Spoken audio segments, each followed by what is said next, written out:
사회를 맡은 최욱입니다. 저희 현대HCN 충북방송과 BBS 청주불교방송 그리고 충북일보는 청주 지역 국회의원 후보자들을 모시고 토론회를 이어가고 있는데요. 오늘은 4.15 국회의원 후보자 초청 토론회 청주 상당구 편을 마련했습니다. 이번 시간엔 상당구 국회의원 후보 3분을 모시고 100분 동안 토론을 이어갈 텐데요. 본 방송은 3일 오전 6시와 낮 2시 두 차례에 걸쳐 재방송됩니다. 여러분의 많은 시청 부탁드리겠습니다. 그리고 이번 토론회는 지난 24일 발표한 KBS 청주방송이 실시한 여론조사에서 지지율이 5% 이상을 받은 후보자들을 초청했다는 점 알려드리겠습니다. 그럼 후보자 3분을 소개해드리겠습니다. 기호 2번 미래통합당 윤갑근 후보 나오셨습니다. 안녕하십니까. 네, 다음은 기호 6번 정의당 김종대 후보 나오셨습니다. 안녕하세요.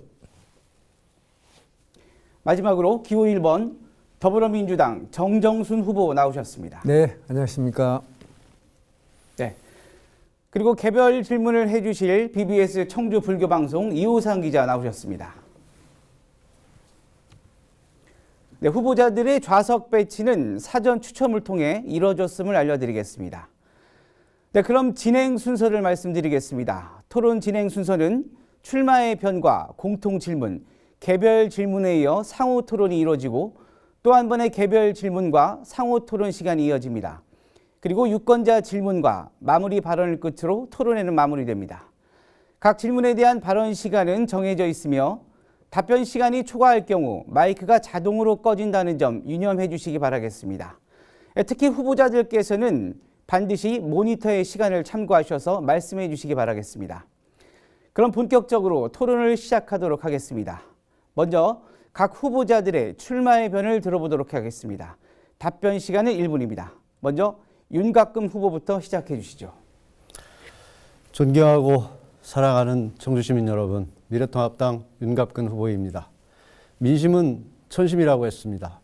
정부의 무능하고 편파적인 국정 운영으로 국민들이 불안해하고 있습니다. 문재인 정부는 일자리 정부라고 천명하면서 비정규직의 정규직화를 약속했고 함께 잘 사는 세상을 약속했습니다. 그러나 거짓과 편파 선동 정치로 불안과 갈등만 부추기고 있습니다. 어떻게 해야 할지 막막하다며 끝이 보이지 않는다며 한숨 짓는 시민들을 보면서 슬픈 마음을 금할 수 없습니다. 국민의 고통, 시민의 아픔 더 이상 보고만 있을 수 없습니다. 기호 2번 미래통합당 윤갑근과 함께 일어나 문재인 정권을 심판해야 합니다. 새로운 세상, 함께 잘 사는 행복한 세상을 만들어 가겠습니다. 윤갑근을 지지해 주십시오. 감사합니다. 네, 윤갑근 후보님의 출마의 변 잘 들었습니다. 다음은 김종대 후보의 출마의 변 부탁드리겠습니다. 네. 예, 원칙이 승리하는 나라 정의당 김종대 후보입니다. 삶이 지치고 팍팍하고 일상이 지루하게 이어지는 가운데서도 어김없이 봄은 왔습니다. 그러나 봄이 봄같지 않은 이런 시점에서 우리는 또다시 운동화끈 조여매고 새로운 출발을 다짐하지 않으면 안 됩니다. 총체적으로 나라가 어려울수록 원칙을 지키고 개혁의 의지를 다잡아야 합니다. 작년에 문재인 대통령께서 어려울수록 원칙은 지켜야 된다고 했습니다. 그러나 우리 정치 원칙 버렸습니다. 왕도의 정치가 아니라 패도의 정치로 갔습니다.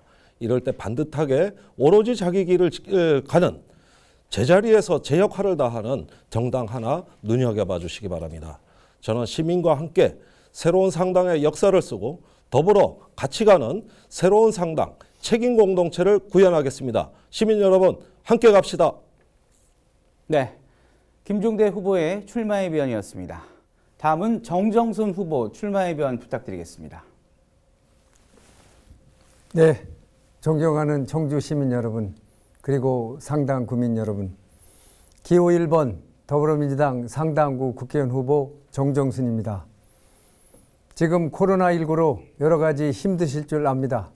그러나 우리 위대한 청주 시민들은 반드시 이겨낼 것입니다. 서로 배려하고 협력해서 반드시 코로나 위기를 이겨냅시다. 지난 8년간 상당구는 뭐가 달라졌습니까? 청주의 심장 상당구도 이제는 발전해야 합니다. 저는 지난 40년 청주시와 충청북도 중앙부처에서 다양한 공직생활을 하면서 지역 국회의원의 역할이 대단히 중요하다는 것을 뼈저리게 느꼈습니다. 그래서 고향 발전을 위해서 열정을 바치고자 합니다. 당선 가능한 집권여당 후보 정정순을 선택해 주십시오. 상당구의 발전을 확실히 견인하겠습니다. 감사합니다. 네, 정정순 후보의 출마의 변 잘 들었습니다. 세 후보 모두 수고하셨습니다. 자, 이번에는 공통질문 시간입니다. 공통질문의 시간에 대한 답변 시간은 1분 30초입니다. 그럼 질문 드리겠습니다. 코로나19 여파와 경기 침체 장기화로 소상공인 또한 어려움에 처해 있는데요. 청주를 대표하는 핵심 상권인 성안길 상권이 갈수록 침체되고 있습니다. 성안길 상권 침체를 비롯한 상당구 구도심 활성화 대안에 대해 말씀해 주시죠. 이번엔 정의당 김종대 후보부터 말씀해 주십시오. 답변은 1분 30초입니다. 네. 예, 조금 질문에 어폐가 있다고 보는 것이 그 성안길만 침체되는 것이 아니고 상당구 상권 전체가 침체되고 있습니다. 그리고 원도심이 자꾸 어떤 뭐 육거리, 성안길, 소나무길을 많이 말씀하시는데 그 방서지구와 동남지구의 새로운 택지 개발된 지역을 빼고는 사실 상당구 전체가 다 원도심이고 구도심이고 침체되고 있습니다. 어느 특정 지역을 위한 어떤 토론으로 계속 흘러가는 건 바람직스럽지 않다고 생각이 됩니다. 사실 성안길, 육거리, 소나무길에 이르는 또 삼겹살 거리까지 이르는 이러한 어떤 옛날의 대표적인 상권은 역사가 살아나야 문화가 살아나고 문화가 살아나야 관광이 살아나고 관광이 살아나야 상업이 살아납니다. 역사를 다 매몰시켰습니다. 남석교 육거리 지하에 묻혀 있습니다. 옛 청주 관아 객사터 지금 극장 지하 주차장 밑에 묻혀 있습니다. 아무런 특색도 없고 영혼이 없는 도시에 돈을 쏟아붓는다 한들 그때만 잠시 좋아질 뿐 제자리 걸음뿐입니다. 이런 식으로 민원 해결식의 지원 정책 이제는 실효가 없습니다. 모든 상인회가 하나로 뭉쳐서 이제는 역사와 문화를 살리는 우리 자부심 넘치는 공간으로 다시 한번 일으켜 세워야 되겠고 상권 살리기는 성안길뿐만이 아니라 전 도심, 전 원도심에 걸쳐서 일어나야 된다. 저는 소상공인들을 주축으로 해서 주민 참여형 새로운 개발과 지속 가능한 네, 답변 잘 들었습니다. 자, 다음은 더불어민주당 정정순 후보 말씀해 주시죠. 네, 성안길 상권 침체 또 도심의 활성화 방안은 두 가지 관점에서 검토를 해야 된다. 우선 첫째는 원도심 자체의 어떤 도시 재생 사업을 통해서 도시의 활력을 불어넣는 것이 대단히 중요하다. 즉 상인 스스로 어떻게 개선하고 노력해야 많은 그 고객들을 유치하고 또 활력을 불어넣을 것인가 이거에 대한 고민을 많이 해야 됩니다. 지금도 상인회를 중심으로 해서 많은 노력을 기울이고 있고 나름대로 또 일정 부분 성과를 거두고 있고 또 다른 지역에서도 견학을 하고 있습니다. 그러나 그것만은 부족하고 현재로서는 가장 시급한 어떤 주차장 문제 또 생태 하천을 복원해서 환경을 살리는 문제 등이 거론되고 있습니다. 두 번째로는 거시적 관점에서 어떤 상당구의 원도심뿐이 아니라 어떤 전체적 도시 즉 청주시의 거시적 경제 활성화를 촉진시켜야 되기 때문에 무슨 트램을 도입한다든지 또 소상공인에게 어떤 부가세 면세 기준을 상향해서 어떤 상공인들의 어려움을 극복하고 지원해 준다든지 또 이러한 대규모 할인점의 입점을 규제를 통해서 이런 소규모 상점가를 활성해 준다든지 하는 이러한 정책들을 두 가지 관점에서 종합적으로 검토해야 된다 이렇게 보고 있습니다. 네, 답변 감사합니다. 다음은 미래통합당 윤갑근 후보 답변 드리겠습니다.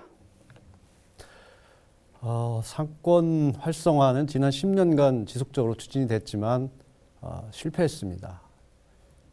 참혹할 정도로 지금 황폐화돼가고 있는 부분들이 많이 있습니다. 결국은 이 부분에 대해서는 시민들과 관광객들, 고객들이 찾을 수 있는 콘텐츠를 갖춰야 되고 그분들이 왔을 때 불편해하지 않고 쉽게 접근할 수 있는 방법을 찾아가야 됩니다. 우선 콘텐츠 부분에서 보면 성안길 육거리에서 육거리 석교동에서 중앙동까지 이르는 거리에 문화와 역사, 예술이 살아있는 공간을 조성해서 시민들이 편하게 와서 쉬고 문화예술을 즐길 수 있는 공간을 만들어줘야 됩니다. 광장, 예를 들면 광장을 만들어서 음악회도 할 수 있고 공연도 할 수 있고 그곳에서 청소년들이 모여서 놀 수도 있는 공간을 만들어서 사람들이 찾을 수 있는 볼거리를 제공해야 됩니다. 놀거리를 제공해야 됩니다.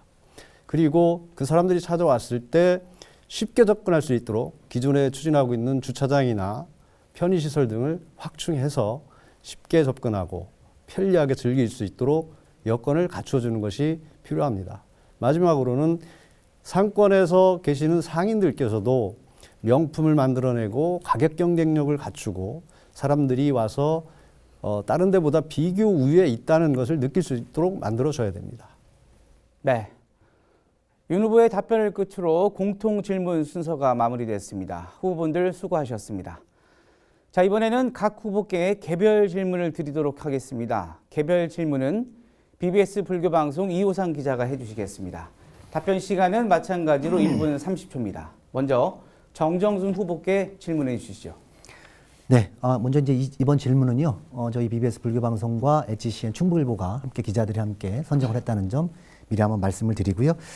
정 후보님께 먼저 여쭤보겠습니다. 정 후보님 공약을 보니까 말이죠, 조부모와 부모, 손자가 함께 거주할 수 있는 공동 주거용 아파트를 짓겠다 이런 공약을 하셨더라고요. 근데 이 공약이 좀 시대적 트렌드에 조금 어긋나고 또 심지어 가부장적 발상에서 나온 공약 아니냐 이런 비판이 있거든요. 또 여성 입장에 봤을 때는 말이죠, 좀 거부할 수 있는 이런 공약이라고 볼 수가 이런 지적이 있습니다. 또 한 가지는 현재 정 후보님은 또 경우는 어떻게 지금 3대가 살고 계시는지 궁금하고 이런 공약이 나오게 된 배경도 좀 궁금합니다. 제가 오랫동안 고민했던 부분 하나가 우리나라가 당면하고 있는 저출산 고령화에 대한 대응입니다. 젊은 부부들은 육아를 담당할 수 없기 때문에 어떤 출산을 꺼리거나 거부하고 있고, 어르신들은 체력과 젊음이 왕성함에도 불구하고 노인들끼리 혼자 황혼의 고독을 느껴야 되는 그런 상황이기 때문에 우리나라가 지난 10년간 100조가 넘게 정말 저출산 고령화로 인해서 오늘 대항하기 위해서 많은 투자를 했습니다만 1983년도 2.1명의 합계 출산율이 2019년 현재 0.92까지 떨어졌습니다. 이것은 각 개별로 육아와 출산과 고령화를 각계로 하다 보니까 해법이 없다. 그렇다면 우리의 전통 가족 제도를 어떤 형태로든 장려하고 지원해서 정말 할아버지 할머니와 손자 손녀가 같은 공간으로 가급적이면 생활을 할 수 있도록 하는 그런 제도권 내의 틀을 만든다면 어떤 육아 문제와 어떤 노인의 문제를 동시에 해결할 수 있겠다 이런 생각이고요. 사실은 제가 서울에 거주할 때 30평대의 아파트지만 밖에서 출입문이 2개고 안에서도 이동할 수 있는 그런 공간된 집에서 산 경험이 있습니다. 그런 식으로 해서 뭔가 우리의 가족제도를 통해서 저출산 고령화 문제를 풀어보자 그런 뜻입니다. 네, 정 후보님 답변 잘 들었습니다. 이번엔 윤갑근 후보에게 개별 질문 부탁드리겠습니다. 네, 윤 후보님 질문은 많이 들으셨을 것 같은데 말이죠. 그 검찰 재직 시절 당시의 질문을 좀 드리겠습니다. 검찰 재직 당시에 우병우 사단, 우병우 라인이란 이름을 많이 그런 그 꼬리표가 좀 사실은 붙었던 게 사실이었는데요. 2016년도 당시 국민적 공분을 불러왔던 사건이죠. 당시 우병우 사건 특별수사팀장도 맡으셨고, 그렇지만 4개월 동안 수사를 하셨습니다만 기소를 못 하셨어요. 그래서 그 당시에 언론에서 우병우 봐주기 논란도 사실은 지적이 있었고요. 이런 측면에서 이 문제와 관련된 입장을 다시 한번 듣고 싶습니다. 예, 우선 우병우 사단은 말이 안 되는 얘기라는 걸 말씀을 드리고요. 우병우 전 민정수석과는 연수원 동기라는 인연 이외에는 같은 검사를 했다는 인연 이외에는 아무것도 없습니다. 그래서 그 사단은 말이 안 된다는 말씀을 먼저 드리겠습니다. 그리고 수사를 기소하지 못했다고 했는데 기간이 제한된 상태였었고 우병우 전 민정수석의 특검에서 수사되는 새로운 내용들이 많이 나와서 그것을 한꺼번에 일괄해서 처리하기 위해서 일단 수사를 중단했던 것입니다. 그 이후에 수사가 종결된 후에 우리 팀에서 맡았던 부분들은 모두 기소가 돼서 지금 1심 유죄되고 2심 항소심까지 유죄가 된 걸로 지금 알고 있습니다. 그리고 봐주기 수사 논란을 말씀을 드리는데 수사에서 지금 가장 검찰개혁의 화두로 제시되는 것이 편파 수사, 표적 수사를 말씀하고 있습니다. 그 당시에 우리 수사팀에게 주어진 것은 우병우 민정수석 처가의 역삼동 빌딩을 특혜 매각을 했느냐 하는 부분이었었고요. 그리고 처가 운영하는 회사 자금을 횡령했느냐는 부분, 아들이 현재 군대에서 특혜 배치를 받았냐는 부분이었습니다. 이 부분에 한정돼서 수사는 충분한 수사가 됐었고, 그 이후에 특검에서 우리가 수사했던 기록들을 다시 가서 다 검토를 했지만 이상이 없다고 결론이 났고, 또 고검에서도 재기수사 명령을 통해서 다시 한번 스크린을 했지만 결론은 유지가 됐습니다. 이건 특혜나 봐주기 수사가 전혀 없었습니다. 네, 윤 후보님 답변 잘 들었습니다. 이번엔 김종대 후보에게 드리는 개별 질문입니다. 네, 김 후보님 앞서 저희가 그 준비한 공통 질문 성안길 또 구도심 활성화 방안에 대한 이제 공통 질문에서 이 상당구 지역의 역사, 문화, 경제 활성화 강조하셨었는데요. 김 후보님 자칭 군사 전문가임을 자청하시죠. 또 현수막을 보니까 국방부 장관 영순이라고 이렇게 홍보한 걸 봤습니다. 네. 상당 선거구의 상당구 지역에 국방 전문가가 왜 필요한지, 국방 전문가 국회의원이 왜 필요한지 궁금한데요. 지역에서 저 예컨대 청주의 전국 노래자랑 같은 행사 가끔 유치되잖아요. 그러면 그 사회보는 송해 그 어르신이 공군사관학교가 있는 청주에 왔습니다. 이렇게 소개합니다. 대부분 이 공군사관학교가 우리 관내에 있습니다만은 청주를 대표하는 명물로 전국에 소개되는데 너무 폐쇄적으로 운영돼 가지고 시민들이 그 사관학교가 존재함으로 있어가지고 특별히 누리는 혜택이 없어요. 근데 지금 청주 공항에 또 17 전투비행단이 있고 말 그대로 이제 F-35가 배치된 청주공항은 국가의 전략기지가 되고 있습니다.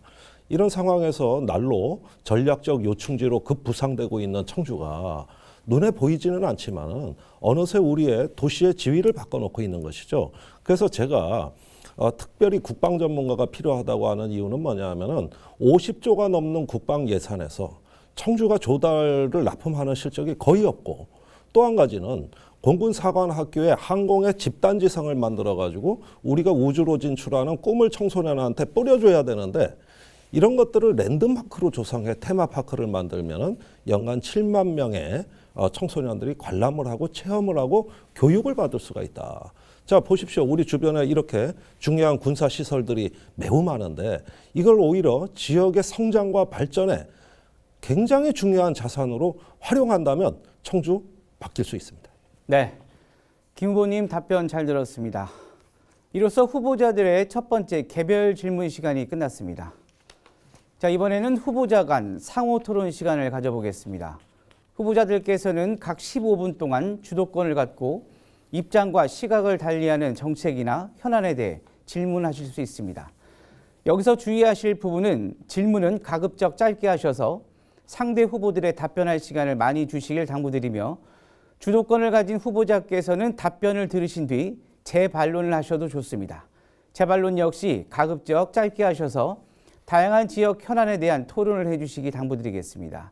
만약 상호 토론 룰을 지키지 않을 경우 토론의 원활한 진행을 위해 사회자가 제지하겠으니 이 점 양해 부탁드리겠습니다. 그럼 후보자 상호 토론 시작하겠습니다. 먼저 윤갑근 후보부터 주도권을 갖고 토론 시작하겠습니다. 벌써 몇 차례 라디오, TV 토론을 하다 보니 많은 부분들을 물어보고 답변을 들어서 뭘 또 토론을 해야 될지 걱정이 앞섭니다. 우선 우리 정정순 후보께 질문을 좀 드리겠습니다. 어제 KBS 토론에서 제가 상당구가 낙후됐다는 표현을 쓰는 것이 적절하냐 하는 말씀을 해주셨습니다. 그래서 한번 여쭤보고 싶습니다. 이게 그 표현 자체가 잘못됐다는 것인지, 상당구가 낙후되지 않았는데 낙후됐다고 제가 잘못 판단을 했다는 것인지에 대해서 한번 여쭤보고 싶습니다. 예, 우리가 통상 어떤 표현을 쓸 때 다른 지역하고의 어떤 차별화 내지는 좀 다르다고 하는 표현은 저희가 충분히 쓸 수 있다고 보는데, 낙후됐다고 하는 그 기준 자체가 어제 여러분이 답변하신 것처럼 다른 지역에 비해서 공장이나 이런 수도 적고 뭐 여러 가지 있다는 말씀을 하셨는데, 그런 측면에서 적다고 할지는 몰라도 또 다른 측면, 상당구가 갖고 있는 자연 풍광이라든지 또 관광 자원이라든지 또 풍부한 어떤 그 산림, 또 농토 이런 측면에서 보면 다른 지역이 안 갖고 있는 것을 오히려 갖고 있는 장점이 있기 때문에 이런 걸 빗대서 우리 상당구가 낙후됐다고 표현하는 것은 우리 스스로 너무 좀 자신감을 갖고 있지 않는가 해서 제가 한번 그런 측면에서 여쭤본 겁니다. 예. 네. 그래서 저는 이제 뭐 그런 표현이 적절한지에 대해서는 이제 변론을 하고, 우선 상당구가 다른 지역에 비해서 어떠냐 평가를, 우선 저 개인적인 평가에 앞서서 각종 언론 보도나 상당구 주민들의 의견을 들어보면 언론에서도 상당구가 상당히 낙후돼 있다는 표현들을 많이 쓰고 있습니다. 언론 보도를 스크랩 해보면. 그리고 우리 정정순 후보께서도 3월 20일자인가 충청일보하고 인터뷰한 기사를 보니까 그 낙후됐다는 표현을 쓰신 적이 있더라고요. 그래서 그렇다고 그 표현 자체를 가지고 이의를 다는 것은 아니고, 낙후됐다고 제가 표현을 쓴 것은 이제 상당구를 다른 지역과 적어도 같은 수준, 그 이상의 수준으로 개발을 하고 발전을 시켜야 된다, 그런 판단하에서 썼던 것이고, 실제 제가 이제 개인적으로 판단하기에도 상당구가 상당히 원도심 지역이고 청주의 자존심이고 심장인데, 청주에서도 상대적으로 다른 지역에 비해서는 소외되고 조금 낙후되어 가고 있는 것이 아닌가, 이런 생각을 했습니다. 아까 김종대 후보께서도 구도심뿐만 아니라 여기 동남지구 빼고는 다 활성화해야 된다, 이런 말씀을 해주셨는데, 실제로 용암동이나 금천동 이런 상권을 봐도 시설이나 어떤 그 상가 건물 시설 자체, 그리고 간판, 그리고 주차장 접근 시설 여러 가지로 보면 새로 들어서는 어떤 흥덕지구 이런 데 비해서는 상당히 열악하다. 이런 부분들을 후보로서 개선해 나가야 되는 게 아니냐 하는 측면에서 낙후라는 표현을 썼다는 말씀을 먼저 드리겠습니다. 어제 토론 과정에서 코로나19 관련해서 이제 제가 몇 가지 말씀을 드렸을 때 김종대 후보께서 언제적 입국 금지를 자꾸 얘기를 하냐, 이런 말씀을 해주셨는데, 그거를 입국 안 한 걸 원망하고 뭐 하기 위해서 자꾸 옛날 걸 꺼집어내는 게 아닙니다. 지금 정부가 코로나 대응을 잘하고 있다. 이게 총선이 임박해서 그런지 자꾸 자화자찬을 하는 부분이 있어서 옛날에 군대 갔다 오셨죠? 네. 뭐 군대 옛날에 전쟁에 실패한 장수는 용서가 돼 경계에 실패한 장수는 뭐 용서할 수 없다, 이런 말이 있지 않습니까? 초창기 때 조금 더 치밀하게 뭐 입국 금지를 포함해서 대응을 했으면 코로나가 이 정도까지 확산됐겠느냐 하는 그런 걱정에서 그 정부의 어떤 초기 코로나19 사태가 발생했을 때부터의 대응 단계별로 잘못을 지적했던 것이지, 그것을 지금도 뭐 엄청 잘못했으니 그거 어떻게 책임져라 뭐 이렇게 따지는 건 아니었다. 네. 이런 말씀을 받아들이겠습니다. 받아드리겠습니다. 예, 네, 예. 인정합니다. 네. 아이고 15분이면 엄청 긴데요. 예, 아직 뭐 3분의 1도 안 지나셨어요. 예. 그리고 지금 우리 또 어제 정정순 후보께서 제가 이제 뭘 자꾸 부정적으로 본다, 현 정권이나 경제 상황을 부정적으로 본다, 이런 말씀을 해주셨는데, 지금 국민들이 힘들어 하시는 거는 인정하시죠? 네, 지금 이제 윤 후보님이나 저나 뭐 우리 공직에 또 우리 김정재 후보님도 마찬가지겠습니다만, 지금 상황은 정말 이 코로나19라고 하는 이 복병을 만나서 우리나라뿐이 아니라 전 세계적으로 경제적으로 심각한 타격을 입고 있는 거죠. 사실은 코로나 대응도 중요하지만 이것으로 인해서 발생되는 우리 경제의 침체, 이게 더 무서운 거라고 저는 보고 있습니다. 또 하나, 역대 어느 정부에 있어서도 경제가 그렇게 좋았다 이런 소리를 들은 적은 별로 없어요. 사실은 역대 정부의 경제 성장률을 보면 계속 하강 국면을 걸어가고 있는데 이것은 우리나라의 인구 감소와도 연계되어 있고 세계 경기하고도 연동되어 있다고 보고 있는데 이처럼 어려운 여건 하에서의 경제 상황 속에서 또다시 코로나19라고 하는 그런 측면에서 볼 때 과연 초기에 신속하게 정말 대처를 하고 했으면 좋았다 이런 아쉬움은 있죠. 그러나 집권 여당이나 정부 입장에서 보면 단지 코로나 문제뿐만 아니라 거기서 파생되는 여러 가지 국제 관계 또 국내의 경제 문제 이런 것들이 복합적으로 있기 때문에 불가피하게 심사숙고하다 보니 일정 부분 좀 그런 아쉬운 부분이 있었다는 생각이 들고요. 경기 침체와 관련된 이런 부분은 정말 이제 이게 언제까지 지속될는지 모르겠습니다만 빠른 속도로 뭔가 좀 새로운 신약이 개발되고 백신이 개발돼서 진정이 되면 이제는 정말 우리가 경제를 회복하는 데 더 주력해야 되지 않나 저는 그런 생각을 갖고 있습니다. 이제 정정순 후보께서 이제 코로나 때문에 이제 경기가 굉장히 어려워졌다, 결정적인 계기다 이런 말씀을 해주셨는데 일부분 뭐 저도 동의를 합니다.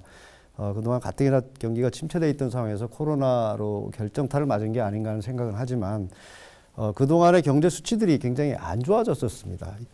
2018년도에 2.17% 이제 성장률을 보이면서 2012년 이후에 최저치다 이런 발표가 있었고요. 실업률도 2017년 3.7%, 2018년 3.8%, 2019년 4%대를 유지하면서 계속 늘어나고 있습니다. 체감 실업률을 나타내는 확정 실업률은 2018년도 12.4%에서 2019년도에 25.2%로 나타나고 있습니다. 그리고 물가지수는 또 디플레이션 조짐을 보이고 있는 거고요. 경상수지도 2019년도에는 7년 만에 최저치가 됐다. 그래서 각종 수치들이 이미 경기 침체 불황으로 가고 있었습니다. 2019년도까지. 그러던 차에 이 코로나19 사태가 와서 완전히 이제는 중소상인이나 소상공인들, 영세업자들의 결정타를 때려서 폐업이나 도산에 이르는 이런 심각한 결과를 초래했다. 그러다 보니 이제 정부에서 각종 지원 대책을 내놓고 있지만 지금 긴급 재난지원금 문제도 오늘 보도를 보면 이게 법적 근거가 없어서 국회 동의를 거쳐서 하지 않으면 지급할 수가 없다. 그렇다면 지금 총선 전에 너무 부랴부랴 내놓은 게 아니냐. 심사숙고하지 않고 충분한 검토를 거쳐서 바로 집행할 수 있는 단계가 되지 않았음에도 우선은 선언부터 한 게 아니냐는 의심을 지울 수가 없습니다. 결국 정부에서 추진하는 대로 하더라도 우선 국회 통과가 안 되면 안 되는 것이고 국회 통과한다 하더라도 지금 새로이 국회를 구성해서 하면 5월달, 6월달 넘어갈 것 같습니다. 그렇게 되면 하위 70% 국민들에게 100만 원씩 지급하는 것이 지금 코로나19로 어려움을 겪는 국민들에게 도움이 되겠느냐, 그것이 경제 활성화를 하는데 기여를 할 수 있겠느냐는 의심이 들고 있습니다. 오히려 가용 자산을 총동원할 수 있는 방법을 찾아서 직접적으로 피해를 받아서 바로 폐업하거나 도산하고 일자리에 이뤄서 생계비의 위협을 받는 사람들에게 신청을 받아서 즉시 긴급 지원하는 것이 더 필요하지 않을까 이런 생각이 됩니다. 이 과정에서도 지금도 소상공인에 대한 대출이 이루어지고 있지만 심사가 2개월씩 걸린다는 불만이 많습니다. 우선 지급을 해서 회생을 시키고 그 이후에 사후 심사 등을 통해서 조치를 하는 것이 어떤가 하는 생각을 갖고 있습니다. 정부님의 의견을 좀 듣고 싶습니다. 경기 침체와 관련된 부분은 단지 이제 우리나라 한 나라를 놓고 보면 경제 성장률이나 다양한 경제 지표들이 계속 좋아지지는 않았다고 하는 부분은 인정을 합니다. 그러나 우리가 다른 OECD 국가나 다른 선진국하고 비교해 볼 때 우리의 경제 성장률이나 각종 경제 지표들은 결코 나쁜 게 아니거든요. 다른 많은 나라가 마이너스 성장할 때 그래도 우리나라는 플러스 성장을 통해서 경제의 견인을 해왔다 이런 생각이 들고요. 방금 말씀드린 대로 그렇게 경제가 이제 하강 국면을 다다르고 있을 때 어떤 코로나라는 복병을 만나서 그렇게 됐다는 말씀을 드리고, 지금은 위기 상황입니다. 사실은 지금으로서는 이러한 침체된 경기를 살릴 수 있는 방안은 재정 주치를 늘리고 정말 생계의 어려움을 겪고 있는 우리 국민들에게 신속하게 지원책을 내놓는 것이 저는 맞다고 봅니다. 다만 지금 보편적이냐 선별적이냐 이런 문제 가지고 논의는 있습니다만, 일부에는 여러 가지 산출이 어려우니까 우리 김종대 후보님께서도 전부 다 주고 세금으로 환수해야지 이 부분적 선별적으로 하는 것도 많지 않다 이런 말씀을 하시는데, 어쨌든 정부나 집권 여당 입장에서 보면 정말 너무나 힘들고 어려운 이러한 우리 영세 자영업자나 이런 분들에게 100조 원 규모의 자금을 만들어서 다양한 형태로 지금 세부적인 작업을 지원책을 만들어서 해 나가고 있고, 그거와 맞물려서 실제적으로 생계가 막막하기 때문에 일정 부분 현금을 지급하자는 거거든요. 그걸 미리 발표를 통하고 절차를 통해서 총선이 끝나면 바로 임시국회를 소집해서 2차 추경을 또 하게 되면 하고, 거기에 따른 필요한 절차를 신속히 거쳐야 된다. 저는 그렇게 생각을 하고 있습니다. 이 문제는 우리가 결코 총선과 결부시키지 말고, 지금 코로나 때문에 선거에 대한 모든 일정들이 지금 제대로 대면적도 하기 어려운 그런 상황이기 때문에 저는 이 문제야말로 정말 우리가 초당적으로 협력을 해서 우리 서민들의 어려움을 하시라도 빨리 좀 극복하게 해줄 수 있도록 해야 되겠다 이런 생각을 갖고 있습니다. 제가 이 부분을 총선과 연결 짓지 말고 빨리 지원을 해야 된다는 부분에 대해서 저 부분의 의견을 전적으로 동의하면서 제가 총선과 굳이 연결 짓는 것은 아닙니다만, 이 지원의 방점이 있는 것인지 무슨 선전의 방점이 있는 것인지에 대한 의심이 조금은 들어서 무슨 지적을 하고 넘어가는 부분입니다. 우리 김종대 후보께 질문을 좀 드리겠습니다. 문호동 무임금 원칙을 말씀하셨죠. 문호동 무임금은 제가 주장한 적 없습니다. 없습니까? 네. 지난번 이제 국회의원 특권 내려놓기 관련해서 보좌관수 줄이는 부분에서 네. 그런 맥락이라면 이해가 갑니다. 그런 부분에 말씀을 하셨는데, 네.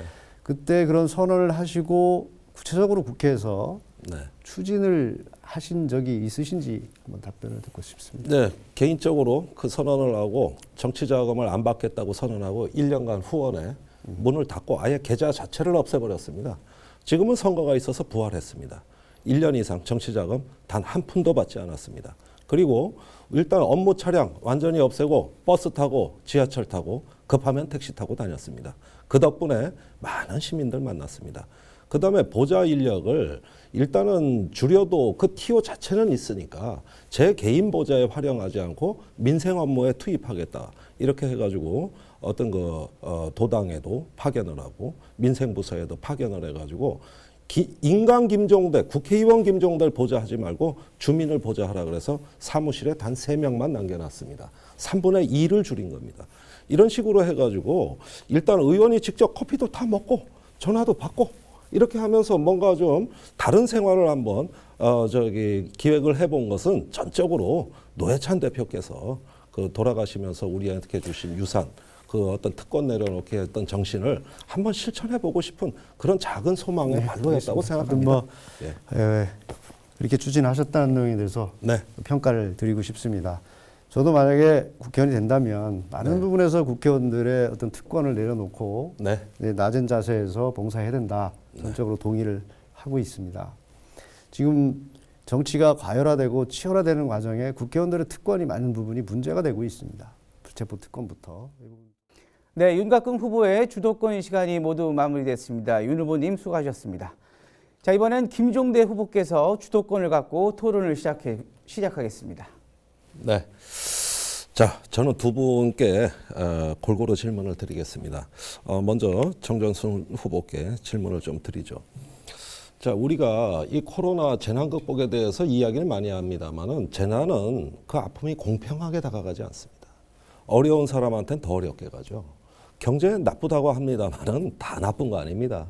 지금 우리나라 재벌의 사내 유보금이 그 쌓아둔 현금이 제가 국회의원 될 때 600조였어요. 지금 800조가 넘고 900조로 치닫고 있습니다. 이분들한테 경제 나쁘지 않습니다.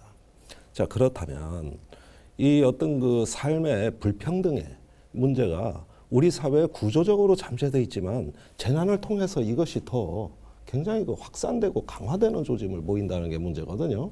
자, 자영업 우리가 성안길 얘기 많이 했죠. 저기 뭐 육거리 성안길 얘기 많이 하는데 진짜 위기의 자영업은 어디에 있을까요? 제가 보기에는 오히려 면단위에 그 어디 청남대 부근에 오는 손님들 다 끊어졌잖아요. 또 어디 저기 그 주변 명승지, 뭐 박물관, 뭐 전시관, 체험관 다 문 닫으니까 예약 손님이 완전히 제로거든요. 그러면은 제 생각에는 이제 성안길 육거리 이런 문제 우리가 충분히 토론을 했으니까 오히려 우리가 호명해주지 않은 지금까지 그 관심을 기울여주지 않은 조금 더 경계선 바깥에 있는 자영업으로 시선을 돌리는 게 낫다. 이분들의 문제는 지금 폐업이 문제가 아니라 파산이 문제다. 임대료 인하 운동 실적도 저조하다. 그렇다면 자꾸 어느 정도 그래도 버텨주고 있는 중심 상권보다는 변두리 상권 또 그 새로 지은 아파트에 새로 생긴 상권들은 장사 한 번도 제대로 못 해봤어요. 그러니까 구도심의 문제라고 할 때 우리가 시각이 편향되면 안 된다. 오히려 주변으로 시선을 좀 돌려보는 게 어떠냐. 이게 오히려 상당부에서 조금 더 조화롭고 균형이 있는 어떤 접근 아니냐 이래 생각하는데 어떻게 생각하십니까? 네, 동의하십니까? 예, 동의합니다. 네. 다만 이제 방금 말씀하신 대로 그런 측면에서의 해법이 뭐냐 그러면 어떻게 그럼 김 후보님 말씀대로 야 현상은 그렇다면 그거를 어떤 방법으로 어떤 방향으로 그걸 좀 도와줄 수 있느냐 이 문제도 함께 고민을 해야죠. 예, 그것도 있는데 자, 그 부분을 말씀드리려고 하는데 지난번 정부가 11.7조 원의 추경을 편성했잖아요. 일자 추경을. 그거 다 그림의 떡이었어요. 이분들한테는. 그 현실은 인정하셔야 됩니다. 자, 세금 체납된 거 있냐? 이자 연체된 거 있냐? 한두 건 발견되면 자격 박탈이에요. 아시잖아요. 그러면은 이 소상공인 지원이라는 게 세금 체납돼 보고 저도 자영업 할 때 세금 체납했었습니다. 저 공보물에도 나와 있습니다. 돈 없어 못 냈어요. 이런 분들 또 이자가 연체되신 분들 이런 분들이 진짜 어려운 분들 아니겠어요? 근데 이분들 대상에서 제외하고 나면 오히려 돈이라는 게 어려운 데로 가는 것이 아니고 조금 그래도 버틸만 한데 서류 잘 떼오고 정보에 밝은 사람한테 갈 수도 있는 거거든요. 그러니까 이런 면에서 뭔가 1차 추경의 어떤 그 금융 세제 지원 방식에는 조금 흥결이 많다. 너무 부족하다.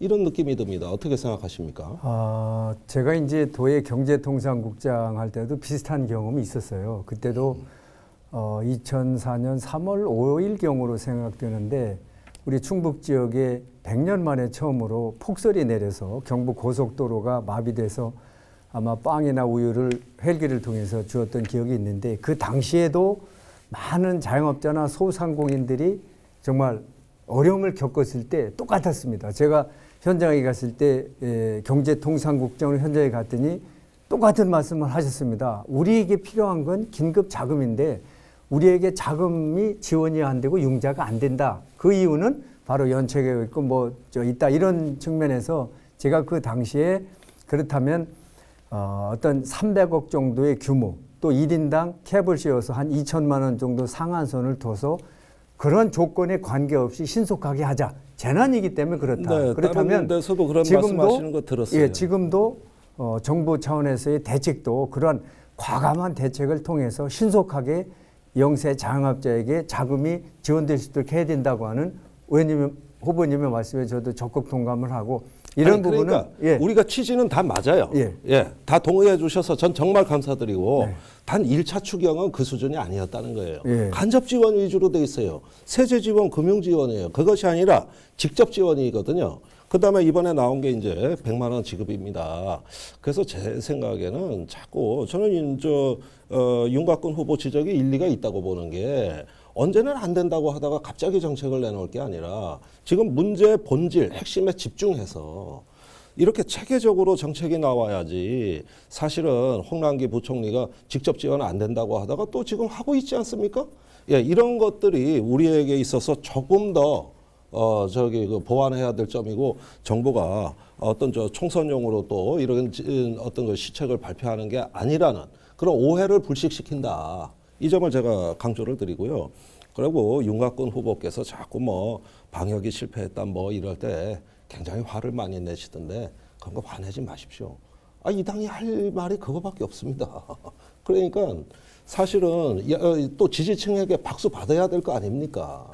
그런 점에서 저는 이렇게 공격하는 거 여당에서 조금 더 너그럽게 얼마든지 좀 받아주셔야지 너무 그걸 갖고 또 뭐 공직자로 출신으로 그럴 수 있느냐 이런 말은 좀 부적절하다고 나는 보여지는데.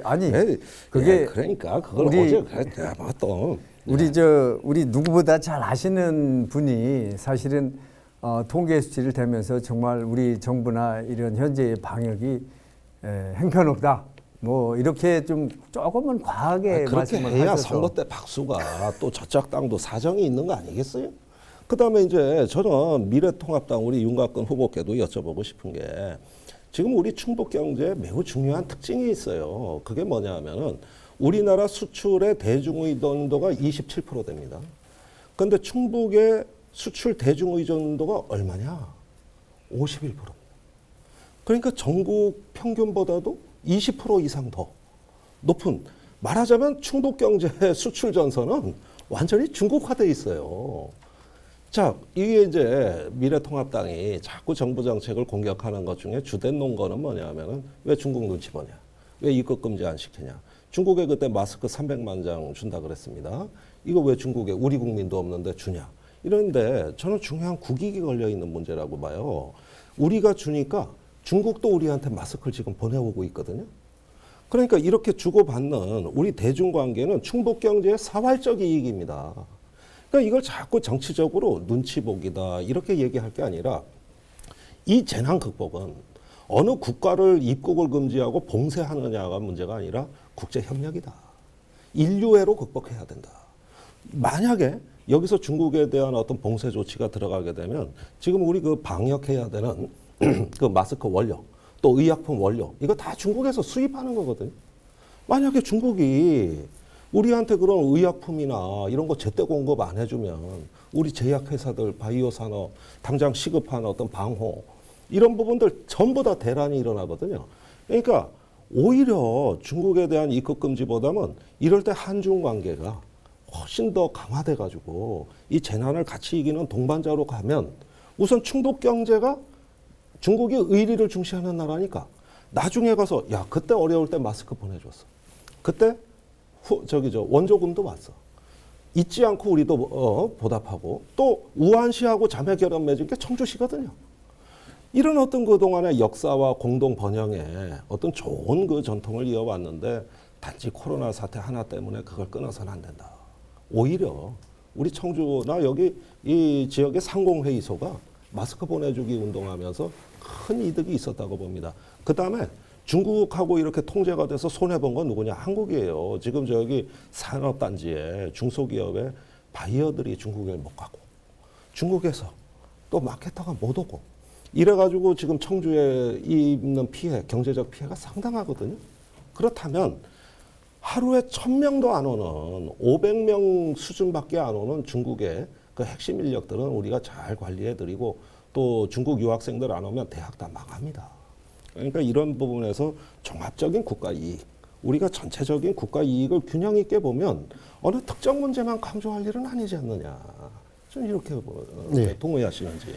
네, 원칙적인 부분에서 많은 말씀을 해주셨는데 뭐 동의합니다. 국익을 먼저 생각하고 종합적으로 판단해야 된다는 부분에서 동의를 합니다.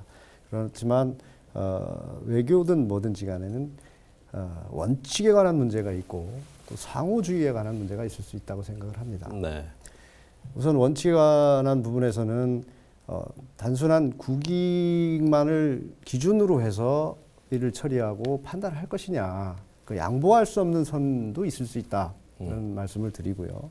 그리고 상호주의로 봤을 때 우리가 중국과 그럼 대등한 관계에서 협상을 하고 했느냐 하는 부분에서 보면 저는 아니다. 어떻게 보면 중국의 눈치 보기가 더 심했던 게 아니냐 이렇게 보고 있습니다. 지금 우리는 입국 금지를 못했지만 최근 보도를 보면 중국에서는 입국 금지를 한국인들 하고 있는 것으로 보이지 않습니까? 네. 이게 어떻게 전면적인 일방적으로 입국 금지 아닙니까? 예, 전면적인 금지는 아니더라도 네. 어떻게 보면 상호주의에 입각해서 서로를 배려하고 존중하는 그런 외교보다는 중국의 국익의 관점에서만 판단하고 있는데 우리만 중국을 배려하고 있는 듯한 이런 문제에 대해서 좋습니다. 지적을 예, 그런 문제에 대해서 취지라면 그런 문제에서 지적을 하는 그런 것이죠. 취지라면 예. 제가 받아들이겠다 예, 이거예요. 자, 그런데 어떤 이런 그 과정을 통해 가지고 우리가 어떤 그 국제 협력의 중요성이 얼마나 중요한가? 사실 이번 대응은 WHO, 그 세계 보건기구가 조금 더 문제의 심각성을 일찍 경고하고 국가 간의 어떤 그 규율과 통제의 필요성을 강조했더라면, 그러니까 결국은 국제기구, 국제협력의 전선에서 이루어졌더라면 이 정도 제한까지는 저는 안 갔을 걸로 봅니다. 한국 자체, 우리 대한민국이 스스로 뭘 갖다가 뭘 소홀히 했거나 부족한 게 아니고 사실은 국제관계의 특수성을 반영하다 보니까 국제무대에서 여러 가지가 부족했고 이런 게 오히려 국제협력이 부족했던 하나의 어떤 그 단상이다. 네, 맞습니다. 이게 지금 우리나라에 국한된 문제가 아니라 코로나19가 지금 세계적인 문제로 대두돼서 전파가 되고 있지 않습니까? 네. 그런 부분에서 국제협력도 굉장히 중요하지만 그 속에서 우리의 역할이 충분했는지에 대해서는 우리는 충분히 짚고 넘어가야 된다. 좋습니다. 그러니까 야당의 역할입니다. 예. 이게 뭐 발목 잡기나 비난의 문제가 아니고 과연 정부가 이를 제대로 하고 있는지에 대한 비판과 감시를 하는 것은 당연한 임무이다. 저는 그렇게 보고 있습니다. 네, 좋습니다. 원칙론을 강조해 주셨으니까 예. 그 정도로 받아들이고요. 예. 다시 정정순 후보께 질문 드리겠습니다. 우리가 토론에서 돌봄의 문제를 이야기한 적 없습니다. 사실 요즘 가족이 해체돼서 3대가 같이 사는 주거공간 만들겠다 그랬습니다만은 유감스럽게도 가족 자체가 해체되고 있어요. 지금 청주시가 절대 공개 안 하는 통계가 있습니다. 청주 우리 관내에서 독거노인이 얼마나 고독사를 하셨느냐, 노인 자살이 몇 분이냐, 이런 통계 절대 공개 안 합니다. 그 다음에 가족에서 퇴출돼서 가정을 찾지 못해서 안전한 안식처를 찾지 못해서 밖에 나오는 학교 밖 청소년이라든가 위기의 아동들이 있어요. 우리 관내에 제가 6군데 그 지역 아동 센터를 다녀봤습니다. 대략 30명 정도씩 수용을 하는데 이 아동들이 센터 문을 닫아도 나와요. 정말 갈 데가 없는 여기가 마지막 공간이에요. 그중에 7명 정도가 대략 긴급 돌봄 아동이거든요. 그런데 여기에 종사하는 복지사들 최저임금 받습니다. 제일 열악한 종사자들이에요. 지금 시의 복지국장도 제일 시급한 처우 개선이 이거거든요. 그러다 보니까 여성들 돌봄이 안 되다 보니까 당연히 취업에도 제한이 따르고 소득이 줄어들고 이렇게 하면서 총체적인 가족 돌봄 문화의 시스템이 이번 코로나 사태의 와해 직전에 와 있다. 지금 우리가 그렇게 3대가 같이 사는 어떤 가족을 중시한다면은 그 집을 지어서 그 해결하는 오래 걸리는 일보다는 당장 발등에 불 이 퇴출되는 가족 구성원들, 혼자 사는 노인, 아동들을 먼저 돌보는 대책이 더 시급하지 않을까요? 물론이죠. 그런 당장 우리가 해야 할 일들을 하지 말자는 뜻이 아니고 저출산 고령화에 대응해서 우리 정부나 지방자치단체에서 무던히도 애를 썼지만 실효를 거두지를 못하고 이런 문제가 계속 발생이 되니까 우선 당장 해야 될 일은 신속하게 해야 되는 건 당연히 맞고요. 보다 지금도 우리 주변에 보면 할아버지 할머니나 외할아버지 외할머니들이 친손자 외손자를 돌봐주는 분들이 많습니다. 어떤 형태로든 그런 가족 공동체라는 이름으로 좀 이렇게 묶어서 물론 꼭 한 집에 살아야 된다는 개념이 아니라 그런 공동체가 이루어져야만 실제적으로 우리가 당면한 문제, 그 문제를 일정 부분 해결해 나간다. 이제 시간이 얼마 거죠. 없으니까 그 말씀하시는 중에 두 가지 언어를 혼재해서 쓰시는데 저출산, 저출생 어떤 용어가 맞는 거죠? 글쎄 요즘에는 저출생이라고 네. 자, 김종대 후보님 수고하셨습니다. 자, 이번엔 정정순 후보님께서 주도권을 갖고 토론을 하겠습니다. 시간은 15분입니다. 네. 먼저 우리 윤 후보님께 좀 질문을 드리겠습니다. 사실은 뭐 윤 후보님이나 저는 이제 공직에 오래 있다 보니까 국회의원의 역할이 정말 중요하고 또 국회의원이라고 하면 최소한 여러 분야에 대해서 알아야 된다고 생각을 합니다. 이 공무원이나 전문가들이 이제 어떤 사안에 대해서 국회의원을 방문해서 설명을 하거나 이해 협조를 구하는 경우가 종종 있지 않습니까? 그렇죠? 예. 그럴 경우에 대부분 이제 좀 잘 이해하고 그런 걸 좀 뭔가 좀 받아들여주고 하는 분이 계신 반면에 이 행정적인 측면에서 볼 때 도저히 이해를 못하는 경우가 꽤 많다. 그러니까 좀 보고를 드리면서도 이 좀 너무 막막한 그런 측면이 많거든요. 그래서 사실은 저는 공직 생활을 청주시에부터 시작을 해서 충청북도 또 중앙부처 또 다시 이제 도의 경제국장 또 청주부시장 이렇게 지방과 중앙을 오르내리면서 다양한 일을 해왔고 실제 우리에게 필요한 예산을 실무자 때부터 직접 편성해보고 또 결산도 해보고 또 200조에 달하는 지방 재정에 대한 전반적인 재정과 세제 업무를 총괄해 왔습니다. 사실은 그런 측면에서 보면 이 국회의원이라는 자리는 어느 한 분야 또 특정한 분야를 전공해서 하는 것도 물론 그 분야에 대해서는 정통한 측면도 있지만 또 국회의원의 중요한 역할 중에 하나가 지역 발전을 견인해야 된다는 거죠. 지역의 경제를 살리고 지역 주민들의 다양한 민원을 수렴해서 이것을 제도적으로 바꾸고 국가 차원에서 실현해 나가는 역할을 해야 되는데 우리 윤 후보님은 오로지 이제 이 검사로서 검찰이라고 하는 그런 쪽에 일관된 직장 또 일관된 분야에서 일을 해 오셨기 때문에 실제적으로 이 법무나 이쪽에서는 상당히 역량을 발휘하실지 몰라도 이 정말 다양한 지역의 민원이나 지역 사업이나 이런 관점에서는 상당 부분 더 많은 이제 이해와 노력이 필요하다고 생각을 하고 또 우리 상당구가 갖고 있는 다양한 문제들 이런 문제들에 대한 해법을 제시하거나 대안을 제시하는 데는 일정 부분 한계가 있는 것이 아니냐 이런 쪽에 좀 일부 우려와 걱정하는 시각이 있습니다. 이 부분에 대한 우리 윤 후보님의 앞으로의 생각을 듣고 싶습니다. 걱정해 주셔서 감사합니다. 우선 제가 뭐 그렇게 수재형은 아니지만 어느 정도 이해력은 있다는 말씀을 드리면서 우리나라 지금에서 일어나고 있는 행정들이라는 것이 얼마나 고도 행정이어서 전문적인 지식과 경험이 꼭 있어야만 처리할 수 있느냐 하는 부분에서는 저는 꼭 그렇지 않다 하는 생각을 좀 하고 있고요. 검사들도 그렇습니다. 검사도 이제 자기 주 분야가 있어서 뭐 특수 강령 뭐 여러 가지들 하고 있는데 하다 보면 예를 들면 그렇습니다. 의료 사고가 나는 부분도 조사를 하게 됩니다. 그러면 검사는 검사여서 의료 사고에 대한 전문식이 많지 않습니다. 그렇지만 일정 범위내에서 업무를 처리하기 위한 지식을 공부하고 또 전문가의 자문을 받으면서 그 사건을 처리하고 완성해 나가는 과정들이 무수히 많습니다. 그런 훈련을 수없이 받았고요. 그리고 검찰에서 처리하는 사건들은 다양한 사건들을 처리하게 됩니다. 기업, 고위공직자, 정치인, 뭐 권력형 비리 이런 부분들을 처리를 하면서 각양각색의 어떤 사람들을 만나고 그 사람들로부터 많은 경험을 공유하고 그리고 사회 구조를 이해할 수 있는 이런 터전을 만들어 갑니다.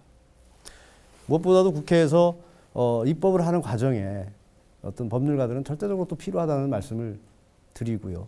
그리고 저는 검사만 한 것이 아니라 실제 또 법무부에서 과장으로 근무하면서 예산 업무도 처리를 해봤고 그러니까 기본적으로 어느 정도 할 수 있는 소양은 있다. 깊이 부분에서는 또 더 노력을 해야 된다는 말씀을 드리겠습니다. 물론 기본 소양을 없다는 그런 측면에서 여쭤본 건 아니고 어떤 국회의원 또 지역의 다양한 문제를 해결하는 데 있어서 더 많은 노력이 필요할 것이고 이제 했던 담당하는 이제 분야 자체가 약간은 좀 떨어져 있었던 그런 부분 때문에 제가 한번 여쭤봤습니다. 고맙습니다. 또 걱정해 하나는 주셔서. 지금 우리 상당구에 방서 동남지구가 지금 활발하게 예. 개발되어 있고 여기 지금 방서지구에 들어있는 아파트는 대충 아시죠? 예, 예. 중흥 S클래스라든지 센트럴 자이라든지 두진 하트리움 같은 이런 아파트가 입주해 있고 또 계속적으로 지금 대원 칸타빌 동남 택지개발지구에 1, 2단지에서 한 1,400세대 또 앞으로 거의 한 19,000 세대 정도 지금 율량지구에 2배가 넘는 아파트가 들어온다고 그런 발표도 있고 추진하고 있습니다. 어쨌든 이렇다 보니까 그쪽에 대규모 아파트는 입주했지만 다양한 생활 편익이라든지 스포츠 문화시설이라든지 교통 편의시설 이런 것들은 대단히 부족한 그런 실정이거든요. 그렇다면 저는 이제 몇 가지 이제 그 분야에 대한 공약을 했습니다. 새롭게 늘어나는 도심지에는 그런 그 문화, 스포츠, 전시 또 셰퍼스 터미널 같은 시설이 반드시 필요하다. 또 하나 지금 용암 1, 2동 지역에 또 이렇게 새롭게 늘어나다 보니까 노인 인구가 급격히 늘어나고 계세요. 그래서 상당 복지관 같은 데 방문해 보면 노인의 수요는 폭발적으로 늘어나는데 시설이 부족해서 정말 더 늘려야 되는데 당장 어려움이 많다 이런 얘기를 듣고 있습니다. 서원 복지관 같은 데는 좀 지난해 좀 크게 건립을 해서 좀 상당히 여유가 있는데 이런 측면에서 봤을 때 우리 윤 후보님께서 느끼시는 그쪽 분야의 어떤 발전이나 또 삶의 질 향상을 위해서 어떤 부분이 좀 개선되어야 된다고 보시는지 좀 말씀을. 예, 저는 많은 부분에서 동남지구를 포함해서 이쪽 남쪽에 개발되는 지역에 많은 부분이 개선되고 보완돼야 된다고 생각을 하고 있습니다. 지금 큰 건물 아파트만 덩그러니 들어서 있지 이 아파트에 입주하시는 우리 시민들을 위한 어떤 문화 복지 시설 그리고 정말 삶의 퀄리티, 삶의 질을 높일 수 있는 이 시설들이 갖추어졌느냐 그런 기반 시설들에 대한 설계가 돼 있느냐 하는 부분은 따져봐야 된다고 생각을 하고 있습니다. 그래서 저도 그 부분에 대해서 많은 부분을 연구해서 문화, 스포츠, 또 이 산책로, 여가를 활용할 수 있는 이런 시설들이 많이 보강이 돼야 된다고 생각을 하고 있고요. 또 그쪽에 새로 들어선 적 이외에 용암동 말씀도 해주셨는데 용암동 쪽에 상가가 낙후되어 있는 부분이 왜 돼 있는지 부분도 깊이 연구를 해야 되고 그리고 구 아파트 단지에 어떤 고령 인구들이 많음으로써 생기는 사회적 문제 이런 갈등 문제 이런 것도 해결해야 된다고 파악을 하고 있습니다. 그 부분에 대해서도 계속적으로 연구를 하고 해결 방안을 찾아낼 겁니다. 그 노인복지센터 관련된 부분도 공약을 하셨습니까? 예, 노인복지 부분도 예, 어쨌든 새롭게 늘어나는 지역에 대해서는 상당 부분 좀 그러한 주민의 삶의 질과 연관된 부분은 적극적으로 확충해 나가는 노력을 함께 기울여야 되겠다 그런 생각을 하고 있습니다. 이번에는 우리 김종대 후보님께 좀 여쭤보겠습니다. 네. 좀 전에도 얘기가 됐습니다만 재난기본소득과 관련된 부분인데요. 지금은 우리 자영업자나 우리 어려운 분들에게 정말 이제는 거의 재난 수준, 재난 그 이상의 수준의 어떤 긴급 재정 지출과 생계비를 지원해야 된다는 측면에서 보면 저는 이 긴급 재난 지원금을 하루라도 빨리 지원해 줘야 된다. 네. 다만 그 방법론에 있어서 정말 보편적 복지 차원이냐 선별적으로 나가는 것이 맞느냐 이런 데에서 좀 논란이 있거든요. 네. 미래통합당 같은 경우에는 이게 너무 포퓰리즘적이고 일반적으로 전체적으로 다 주는 건 문제가 있다. 필요한 부분에 대해서 선별적으로 줘야 된다.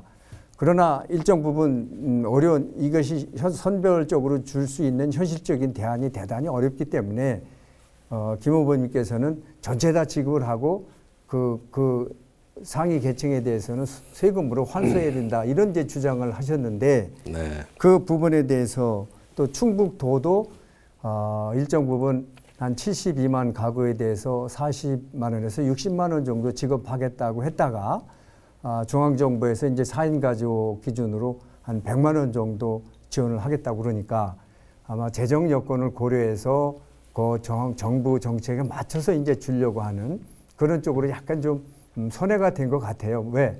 정부가 주는 돈이 더 많으니까 이왕이면 이제 일반 소유자 시민들 입장에서 보면 정부에서도 주고 자치단체에 주고 하는 것이 좋겠지만 또 재정 여건을 감안해서 그렇게 한 것 같은데 여기에 대해서 우리 김 후보님 어떤 생각을 갖고 계신지. 아니 참 같은 당내에서 이렇게 손발이 안 맞아가지고 어떻게 국정을 합니까? 충북 도지사가 의회를 설득해가지고 그렇게 지자체 차원에서 지급을 하겠다고 했으면 된 거지. 정부에서 주는데 중복되니까 이거 다시 없던 일로 하면은 그거 줬다 뺏는 얘기인데 참 제가 보기에는 저 정말 수치스럽습니다. 아니 다른 지역 그렇게 합니까? 아니잖아요. 정부에서 준다고 경기도, 성남시 우리 주기로 한 거 줄이겠다 또는 안 주겠다 저 그런 얘기 못 들었습니다. 근데 충북도가 왜 이렇게 졸속 행정을 하는가? 사실 한 푼이라도 더 주겠다는 생각으로 오히려 더 전향적으로 나가면 뭐가 잘못됐습니까? 거기에다가 또 팩트를 잘못 알고 계시는 건 뭐냐면 처음에 하위 소득 70%의 재난기본 지원금을 지급하겠다고 정부가 발표하니까 이걸 오히려 비판한 미래통합당이 이렇게 70% 구분하지 말자고 얘기했어요. 적어도 이 점에서는 저희 미래통합당이나 정의당이나 같은 주장을 한 거예요. 그때 박형준 의원이 뭐라 그러셨습니까? 100% 다 줘야지 왜 70%냐 이래 얘기했는데 갑자기 미래통합당이 보편복지당으로 바뀐 거예요. 원래 선별복지를 선호하시거든요. 저 세상 참 재밌다. 미래통합당이 저렇게 얘기를 한다. 사실 우리가 먼저 했던 얘기지만 요즘은 정치가 뭐 일관성이 없습니다. 요즘. 그다음에 선별복지냐 보편복지냐는 직사각형 면적구 하는데 가로가 중요하냐 세로가 중요하냐 하는 식의 무의미한 논쟁입니다. 자, 선별복지는 위급한 자에게 주는 심폐소생술입니다. 당연히 치료해야죠. 그거는 급한 자에게 우선 제공해 주는 겁니다. 그러나 그렇게 하기에는 행정비용이 너무나 많이 소요되고 비용이 들 때 우리가 이런 걸 구별하지 말고 보편적으로 주자. 이게 이제 한국형 기본소득이라는 얘기거든요. 이 두 개가 보완관계이지 무엇이 더 중요하다고는 말할 수 없는 것이죠. 그런 면에서 저는 조금 이번 정부의 조치에 대해 가지고 제가 한 가지 유감이라면은 조금 철학을 가졌으면 좋겠다. 그리고 네, 지자체하고 이래 손발이 안 맞으면 안 된다. 그 정도 아시죠? 예. 네. 우리 김종대 후보께서도 늘 상당구가 전체가 문제다. 걱정은 많이 하시는데 그렇다면 거기에 대한 또 나름대로의 대안이 있어야 되거든요. 네. 또 경제 성장을 좀 주장을 하면 성장론자고 이 성장의 과실로 해서 자유주의적 사고 아니냐 이런 식으로 얘기를 하는데 선거 프레카드 보니까 2,000개의 일자리 창출이라고 크게 써보셨더군요. 네. 결국 지역의 우리 젊은이들이나 지역의 성장 견인하기 위해서는 결국 기업이나 이런 유치를 통해서 일자리가 만들어져야 되는데 우리 김 후보님은 그런 측면보다는 성장이 무슨 필요가 있냐 지금은 이제 서로 상생하고 공존하고 이런 측면에서 더 중요하지 않느냐 이런 말씀을 하셨어요. 좀 이율배반적인. 그러니까 성장을 넘어 성숙의 시대로. 아니 글쎄 성장을 넘어서 성숙의 시대라고 해놓고 정작 김대 후보님은 일자리 2,000개 창출하겠다는 기존의 입장을 번복하는 입장이죠. 성장을 넘어야 되는데 성장을 해야 되는데 성숙하기 위해서는 성장을 해야죠. 일정 부분. 그래서 일자리 2,000개를 어디서 어떻게 만들자고 하시는지 저는 그 부분에 대해서는 상당히 의심스럽습니다. 실제 국회의원 하시면서 일자리를 얼마나 좀 창출해 보셨는지 또 지역에서 중요한 진전이 있었습니다. 네. 제가 정경도 국방부 장관한테 1년 내 졸라가지고 들은 얘기가 헬기 정비 산업 민간에 이양하겠다. 지금까지 군에서 직접 했거든요. 네, 이건 민간에 물량 주겠다 그랬어요. 그러자 경제자유청이 얼른 받았습니다. 앞으로 항공 그 클러스터 헬기 정비하겠다. 네. 얼마나 자, 진전이 많이 됐습니까? 정정순 하고 있어요, 후보의 지금도. 주도권 시간이 모두 끝났습니다. 세 분 후보들 상호 토론하시느라 수고하셨습니다. 여러분께서는 지금 현대 HCN 충북방송과 BBS 청주 불교방송, 충북일보가 함께 마련한 4.15 국회의원 선거 후보자 초청 토론회를 함께하고 계십니다. 자, 시간이 갈수록 토론회가 점차 뜨거워지고 있습니다. 자, 이번에는 다시 한번 개별 질문 시간을 가져보도록 하겠습니다. 마찬가지로 답변 시간은 1분 30초입니다. 이번엔 정의당 김종대 후보에게부터 질문하겠습니다. 이호상 기자님 질문에 부탁드리겠습니다. 네, 김 후보님 질문하겠습니다. 네. 공약을 보니까 말이죠. 네. 예술인들이 함께 살 수 있는 공공임대주택 건립을 네, 하겠다. 네, 이렇게 네. 공약을 내가 걸으셨어요. 네. 이게 현실성이 있는 건지 실현 가능성에 좀 의문이 있지 않느냐라는 네. 지적이 있고요. 또 한 가지는 이게 특정 계층을 위한 공약 아니냐. 그래서 오히려 또 다른 사회적 계층 간 형평성에 좀 어긋나지 않느냐. 이런 비판에 대해서는 어떻게 해명을 하시겠습니까? 예술인 기본 소득은 지역의 문화 융성 차원에서 이미 많은 지자체가 도입을 검토하고 있거나 실제 이루어지고 있는 사안입니다. 그리고 제가 청주가 지금 다 먹고 사는 문제 얘기하는데 그거보다 더 중요한 거는 어떤 그 인문의 바탕, 어떤 그 우리 정신적인 어떤 그 풍요로움이 날이 갈수록 빈곤해지고 있다는 위기의식이에요. 예술인에게 소득을 드리자는 건 뭐냐면은 이 지역의 명맥이 끊길지도 모르는 빈곤한 문화의 기반을 이제 소생시키자는 취지입니다. 그러니까 기본소득이건 주거 문제건 간에 일단은 지금 창작실 하나를 구하지 못해서 어떤 그 일할 공간이 없고 또 저기 공연을 하려고 해도 여건이 주어지지 않는 가운데서 우리 예술인들이 끊임없이 안타까움을 표출하고 계십니다. 제가 이 많은 예술인들한테 얘기 듣기로는 중앙의 예술은 집중 지원하면서 지방의 문화를 죽이다 보니까 결국은 아이돌 뭐 크게 이렇게 할 수 있는 대박이 나는 이런 데 집중이 된 것이 결국 한국 문화의 빈곤이 됐는데 지역의 훌륭한 예술인들이 이런 부분을 개탄하면서 이제 지역으로 눈을 돌려달라. 우리 지역의 뮤지션들 지원 정책이 하나도 없거든요. 그래서 이런 것들을 그 애로사항들을 청취해보고 광범위하게 여론 수렴을 해본 결과 거기에 대한 저의 응답이었습니다. 실현 가능성? 의지의 문제지요. 네, 김 후보님 답변 잘 들었습니다. 자, 다음은 정정순 후보 순서입니다. 네, 정정순 후보님께는 재산 문제 좀 여쭤보겠습니다. 네. 후보님. 지난 2015년 그때는 이제 공직에 계셨을 때인데요. 그때 공직 재직 당시에 재산 신고 내역을 보니까 8억 7천만 원 신고하셨더라고요. 그런데 현재 이제 후보자 재산 신고사항 선관위에서 공개한 내용을 보니까 14억 6천만 원 늘었어요. 배 가까이 늘었거든요. 이렇게 갑자기 늘어난 배경하고 구체적으로 좀 들여다보면 서울에 아파트를 소유하고 계시더라고요. 이제 함께 사모님과 함께 가지고 계시는데 8억 원, 기준시가 8억이 넘습니다. 그런데 청주에는 지금 전세를 살고 계시고요. 이게 좀 역설적으로 본다면 오히려 서울에 전세를 살고 청주에 좀 집이 있어야 되는 것 아니냐. 이런 시각도 분명히 가능할 것 같고요. 네. 또 서울에 집을 팔지 않는 이게 서울 송파에 갖고 있는데 서울에 집 가지고 계신 게 혹시 투자 목적은 아니신지 궁금합니다.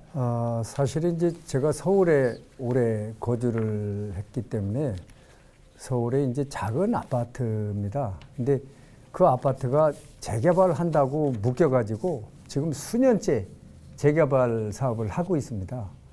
그러다 보니까 매매도 안 되고 지금 재개발에 따른 비용은 계속 내고 있어요.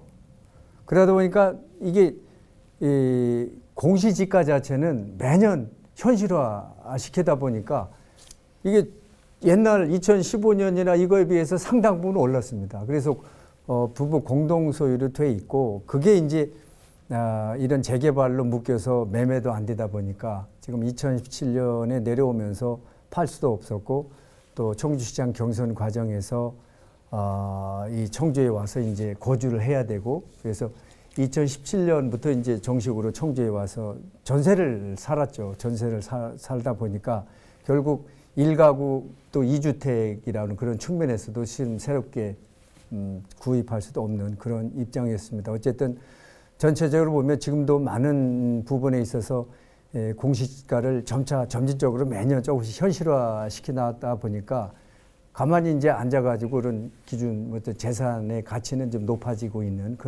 그것 때문에 이제 생긴 것이고, 실질적으로 재개발이라는 묶여가지고 벌써 여러 해째 그 네. 재개발 사업을 진행하고 있습니다. 정 후보님의 답변 잘 들었습니다. 다음은 윤갑근 후보에게 드리는 질문입니다. 네, 윤 후보님께도 재산 문제 여쭤볼게요. 예. 네, 지금 세 후보님 중에서 윤 후보님이 가장 부자신 것 같아요. 저 부자는 아니고. 아무튼 부럽습니다, 부모님. 그 선관위 후보자 재산 신고 사항을 보니까 윤 후보님 재산이 22억이 넘습니다. 공직에 계셨는데 이렇게 22억을 축적하신 과정도 좀 궁금하고요. 또 한 가지는 서울에 10억 원짜리 전세가 있어요. 예, 10억 원짜리. 이게 전세금을 냈다는 건 현금 아니겠습니까? 이거 그렇게 추정이 되는데요. 이렇게 현금을 확보할 수 있는 능력, 또 이렇게 재산 축적 과정, 공직에 계셨음에도 22억이라는 재산을 좀 축적하게 된 과정도 좀 궁금한데 설명해 주신다면요. 예, 지금은 저도 하다 보니까 그렇게 많아진 걸 처음 알았는데, 서울에서 처음에 이제 3억짜리 전세 대출받아서 살던 시절이 있었습니다. 그 이후에 주식 부분에서 이제 큰 주식을 한 게 아니고, 주식 부분에서 새로운 기술주 뭐 이런 게 있으면, 물론 저 공개된 주식들이죠, 저 상장된 주식들, 그 부분에서 조금 재미를 봤다고 할까요? 뭐 그런 부분들이 좀 있었고요.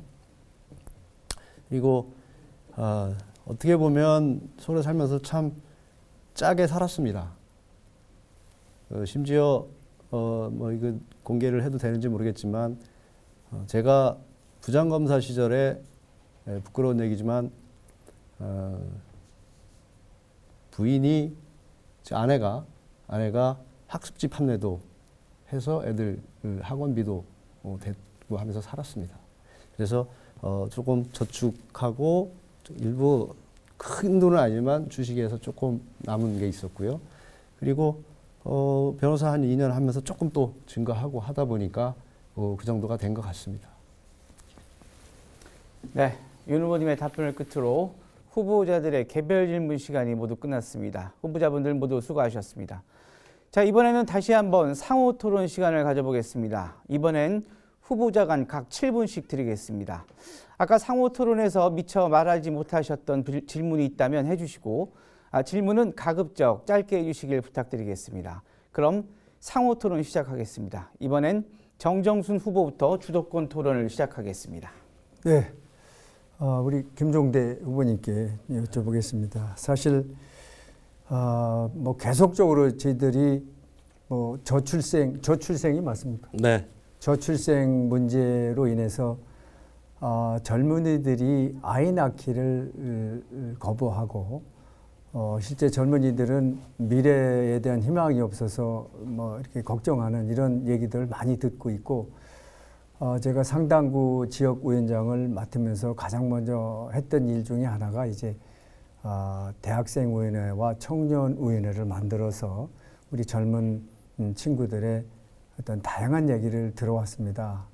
그들의 한결같은 얘기는 사실 청주가 젊은이들이 좀 모일 수 있고 젊은이들에게 매력적인 도시가 돼야 되는데 그러지 못한 측면이 많다. 그 중에 하나가 방금 저희들도 지적을 했습니다만 보거나 즐기거나 휴식할 수 있는 이런 공간들이 사실은 부족하다는 얘기들을 많이 합니다. 실제 우리가 휴일날 아이들과 함께 용인 에버랜드를 간다든지 또 타 지역으로 많은 시간을 길거리에 버리면서 실제적으로 정말 낭비 아닌 낭비를 하고 있는 그런 상황인데, 막상 청주에 오니까 그런 가족 단위로 갈 수 있는 공간이 극히 제한적이더라. 그래서 이러한 시설을 좀 늘려서 일과 휴식이 함께 공존하는 그런 지역이 되어야 된다고 하는 얘기를 많이 들었습니다. 그래서 저는 청년도시 청주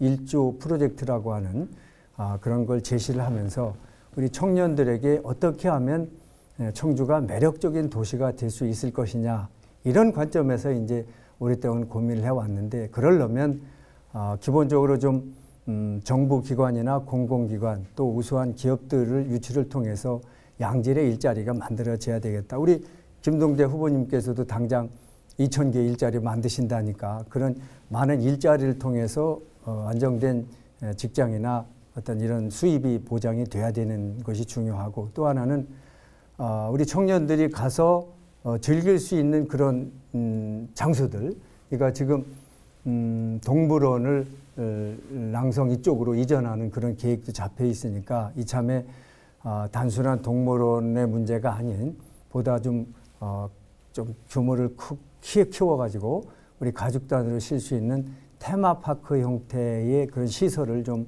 만들어서 우리 젊은이들이 좀 즐길 수 있는 그런 공간들을 많이 만들고 또 문화와 예술, 스포츠 이런 쪽에서도 좀 시설이 사실은 청주가 상당히 열악합니다. 그래서 이런 시설 확충을 해서 실제 우리 젊은이들이 청주에 와서 일도 하고 즐기고 할 수 있는 그런 정책들 그런 조치들이 필요하다고 보고 있는데 우리 김종대 후보님께서는 우리 청년에 대한 어떤 정책이나 공약이 있으신지 좀 소개를 해주시죠. 휴식과 놀이는 청년 문제의 한 부분에 해당되는 것이고 그것이 청년 문제의 전체는 아닐 것입니다. 말씀하신 취지는 다 공감을 하지만은 더 시급한 문제는 우리 대학생 위원들하고 이렇게 대화 많이 하셨다니까 청년 부채 문제. 우리나라 대학생의 50%가 빚쟁이에요. 졸업할 때. 빚 갚는데 16년 걸립니다. 평균 액수 3,700만 원. 신용등급 4등급. 그러면 부모 잘 만나서 현금 갖고 있는 1등급은 스펙 쌓고 자기 하고 싶은 거 하고 4등급이면 비싼 사채 써야 되거든요. 자, 절박합니다. 청년 주거. 예. 보통 2명, 3명이 같이 자는 방 흔하게 많아요. 그러니까 일단 이런 문제 해결해 줘야 되고 총체적으로는 청년들에게 이게 기회의 공간이냐 알겠습니다. 이 문제죠. 그 의원님이 이제 공약하신 내용이 뭔지 그거 알고 있습니다. 네, 기본적으로 그래서 청년 신협을 구성해서 금융을 지원하고 또 청년들에게 저렴한 청년 주거 문제를 해결하는 임대주택 공급도 우리가 다 개발해낸 공약이고요.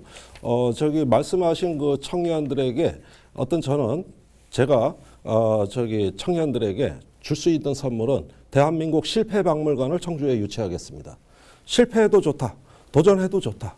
어떤 실패 박람회, 실패 박물관을 통해 가지고 이렇게 좋은 아이디어와 여러 가지 그 도전한 시도들도 우리가 한번 경험해 볼 수 있는 실패했지만 실패의 지식화 이러면서 도전할 수 있는 그 정신을 많이 좀 하는 게 그게 또 하나의 놀거리도 됩니다. 알겠습니다. 뭐 실패 박물관이 될라는지 모르겠는데 하여튼 뭐 알겠습니다. 예.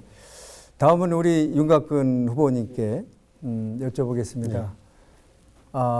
이 공수처 설치 문제는 전에 미래통합당 전신인 이해창 대표께서도 계실 때도 여야 합의돼서 실제 그 당시에도 공수처 설치에 대한 논의도 있었고 실제 대선 후보들은 이 부분에 대해서 공약들을 많이 하셨어요.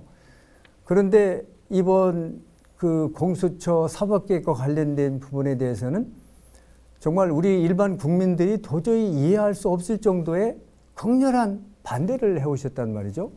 또 공수처장의 임명이나 이런 걸 보면 상당히 객관적으로 되어 있습니다.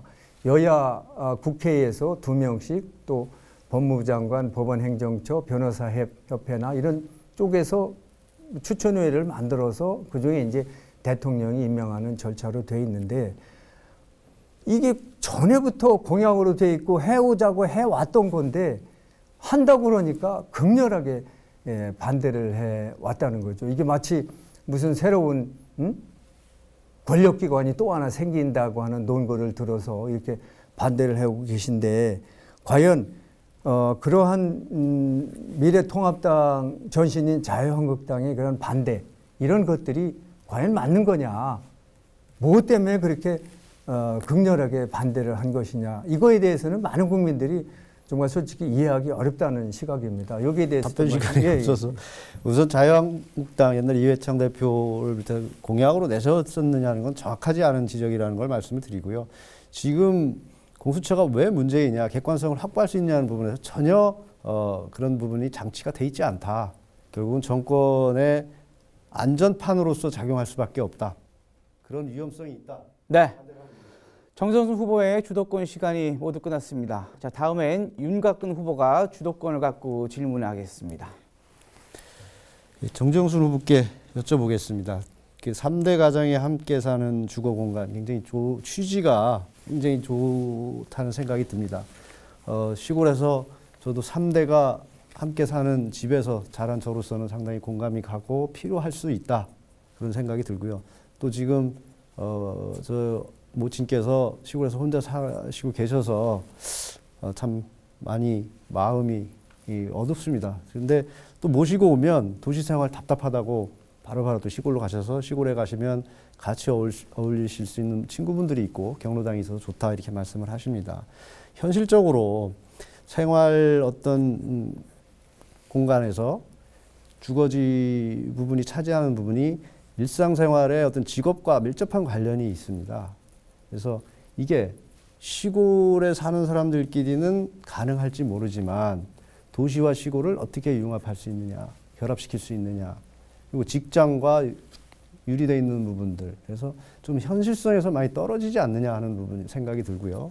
그리고 3대가 사는 아파트라는 거는 그럼 설계가 어떤 식으로 돼야 되는 것이냐, 그냥 기존의 아파트를 조금 변형을 해서 하는 것이냐, 아니면 복층으로 가느냐, 뭐 여러 가지 안들이 검토가 돼야 되지 않느냐 하는 생각이 들고 있습니다. 그 부분에 대해서 좀 의견을 듣고 싶습니다. 네, 우선 이제 제가 생각하는 이제 21세기형 농촌 시범 마을에 우리 젊은이들이 입주할 수 있도록 하는 것 중에 하나가 이제 3대 동거형 아파트라고 하는 개념을 저는 우선 생각을 하고 있고요. 도시 지역의 경우에도 대부분 이제 방금 윤 후보님 말씀처럼 시골에 혼자 계신 어르신들을 모셔야 되는 경우에 제가 서울에 거주할 때 창동의 아파트에 살았었습니다. 30평 정도의 아파트인데 밖에서 출입문이 2개가 있고 안에서도 이제 문이 있어서 한쪽에는 말 그대로 이제 가족, 아이가 어린 아이와 함께 거주할 수 있고 엄마와 아빠가 퇴근하면 이제 어르신 할아버지 할머니는 위쪽으로 와서 이제 별도의 싱크대와 베란다와 화장실이 갖추어진 그런 공간이라서 밖으로도 출입할 수 있고 그런 개념으로 해서 뭔가 구획된 세대인, 그래서 저는 애들이 어리기 때문에 그 일적 부분을 이제 전세를 줘서 생활을 했습니다만, 이런 식으로 또 우리 주변에서 많은 분들을 보면 외손자나 친손자를 봐주기 위해서 같은 집은 아니지만 아파트, 인근 아파트를 얻어서 산다든지 또 단지 내 단지 같은 동에서 이렇게 생활하는 우리의 주변에 많은 분들을 볼 수가 있고, 요즘에 퇴직하시는 할아버지 할머니는 60세에서 70세까지 건강하십니다. 그런 할아버지 할머니들의 어떤 일정 부분의 이런 건강함, 이런 것을 손자 손녀를 돌바르는 쪽에 잘 좀 결합을 해서, 이게 강제하겠다는 건 아닙니다. 다만 그런 형태로 살도록 우리 사회가 함께 유인하고 해주자. 후보님의 이제 말씀의 취지는 아주 100% 공감을 합니다. 네. 근데 과연 현실성이 있느냐는 부분에서 말씀을 드리는 것이고요. 그럼 이건 캠페인성이냐, 아니면 국가에서 국가의 주요 사업으로서 추진할 수 있느냐, 예산이 동반되는 이런 문제에 대해서도 보관을 갖고 계십니까? 네, 이게 그런 아파트를 설계하고 짓는 그런 경우에는 세금 감면을 한다든지 또 입주하는 그런 세대에게는 일정 심사 기준을 거쳐서 아파트 입주를 우선 할 수 있도록 해준다면 충분히 저는 현실적으로 가능하고, 제가 그와 유사한 형태의 아파트에서 직접 살아봤기 때문에 이런 형태의 구조라면 뭐 자식들의 어떤 개인 사생활 내지는 독립된 생활도 보장하면서 어르신도 함께 살아도 되겠고, 또 실제적으로 저와 함께 근무를 했던 여성 간부 공무원 중에는 실제적으로 부모를 모시고 사는 세대들이 좀 꽤 있습니다. 근데 그분들 얘기를 들어보면 처음에는 같이 사는 것이 상당히 힘들고 어려울 거라고 생각을 했는데, 막상 그분들이 와서 함께 생활하다 보니까 이 여성 공무원, 간부 공무원은 정말 마음 놓고 일에 전념해서 생활하는 걸 봤기 때문에 그런 여러 가지 경험을 봤을 때는 현실적으로 강제는 어렵지만 나름대로 세제 혜택이나 인센티브를 통해서 뭔가 이걸 우리 사회가 하나씩 확산하고 유도해 나갈 수는 있겠다 이런 생각을 했습니다. 잘하겠습니다. 예. 우리 김종대 후보께 네. 질문을 드리겠습니다. 우리 정정선 후보께서 농촌 문제와 연결해서 청년들이 와서 살게 하는 농촌을 말씀해 주시고 계십니다. 근데 청년들이 지금 취업 문제와 관련해서 도시로 몰리고 있는데 네. 농촌으로 이주하는 것이 현실적으로 가능하겠느냐 하는 생각이 우선 들면서 네. 아까 이제 실패박물관을 말씀해 주셨습니다. 네. 그래서 청년들과 많은 대화를 하면서 느낀 것이 청년들에게 일방적 지원보다 자기 청년들이 일할 수 있고 창업할 수 있는 기회를 달라 네. 이런 얘기들을 많이 합니다. 그렇습니다. 그 기회라는 것이 벤처기업을 예를 들면 창업을 할 경우에 어떤 지원하는 부분 네. 벤처기업이나 창업을 했는데 사업을 영위하는 데 있어서 기존의 어떤 업체들하고 경쟁에서는 뒤떨어질 수밖에 없거든요. 네. 아주 창의적인 아이디어가 있지 않는 한 네. 그런 부분에서 기회를 찾기 어렵다 이런 하소연들을 많이 합니다. 네. 그래서 저는 청년들이 취업을 하거나 창업을 하는 과정에서 많은 부분을 지원을 해야 된다고 생각을 합니다. 근데 이제 김종대 후보께서는 청년 수당 얘기를 했습니다. 네. 그래서 청년들을 우선 그냥 도움의 대상으로 수당으로 해결할 문제가 아니고 저는 오히려 청년들이 이 동기를 가지고 움직일 수 있는 이런 부분으로 만들어가야 되지 않겠느냐 하는 생각을 하는데 이 부분에 대해서 어떻게 생각하십니까? 예, 좋은 질문 감사드리고요. 그 청년 수당이 바로 기회 제공이에요. 그게 왜 그러냐면은 제가 아까 말씀드렸듯이 우리 청년들이 빚쟁이니까 신용등급 4등급이니까 아무리 노력해도 이 빚 갚으려면 그리고 바로 취업이 안 되니까 갚는데 16년 걸리니까 출발선이 다른 청년들을 끌어올려 주자는 거거든요. 그 청년 수당이 활성화된 경기도 성남시의 청년들 우수합니다. 정치에 관심 많습니다. 대인관계 좋습니다. 국가가 옆에 서줬기 때문이에요. 네. 성과 입증됐습니다. 자, 윤곽근 후보의 주도권 시간이 모두 끝났습니다. 자, 이번엔 김종대 후보님 주도권 토론 시작하겠습니다. 네, 역시 두 분께 골고루 드리겠습니다. 우선 정정순 후보님, 저는 이 시대에 해결해야 될 어떤 시대 정신이 우리가 해결해야 될 과제를 저는 불평등과 기회의 위기라고 봅니다. 저는 진보 정치인으로서 선명하게 우리 사회의 어떤 집약된 과제를 해결할 수 있는 어떤 철학적 에너지는 저는 진보 사상에서 나온다고 보고 그래서 제가 선정한 우리 시대의 시대적 과제는 불평등과 기후 위기다. 그런데 이 두 개의 과제가 가장 재앙적 닥치는 국면으로 다가오는 게 바로 충청북도라고 생각합니다.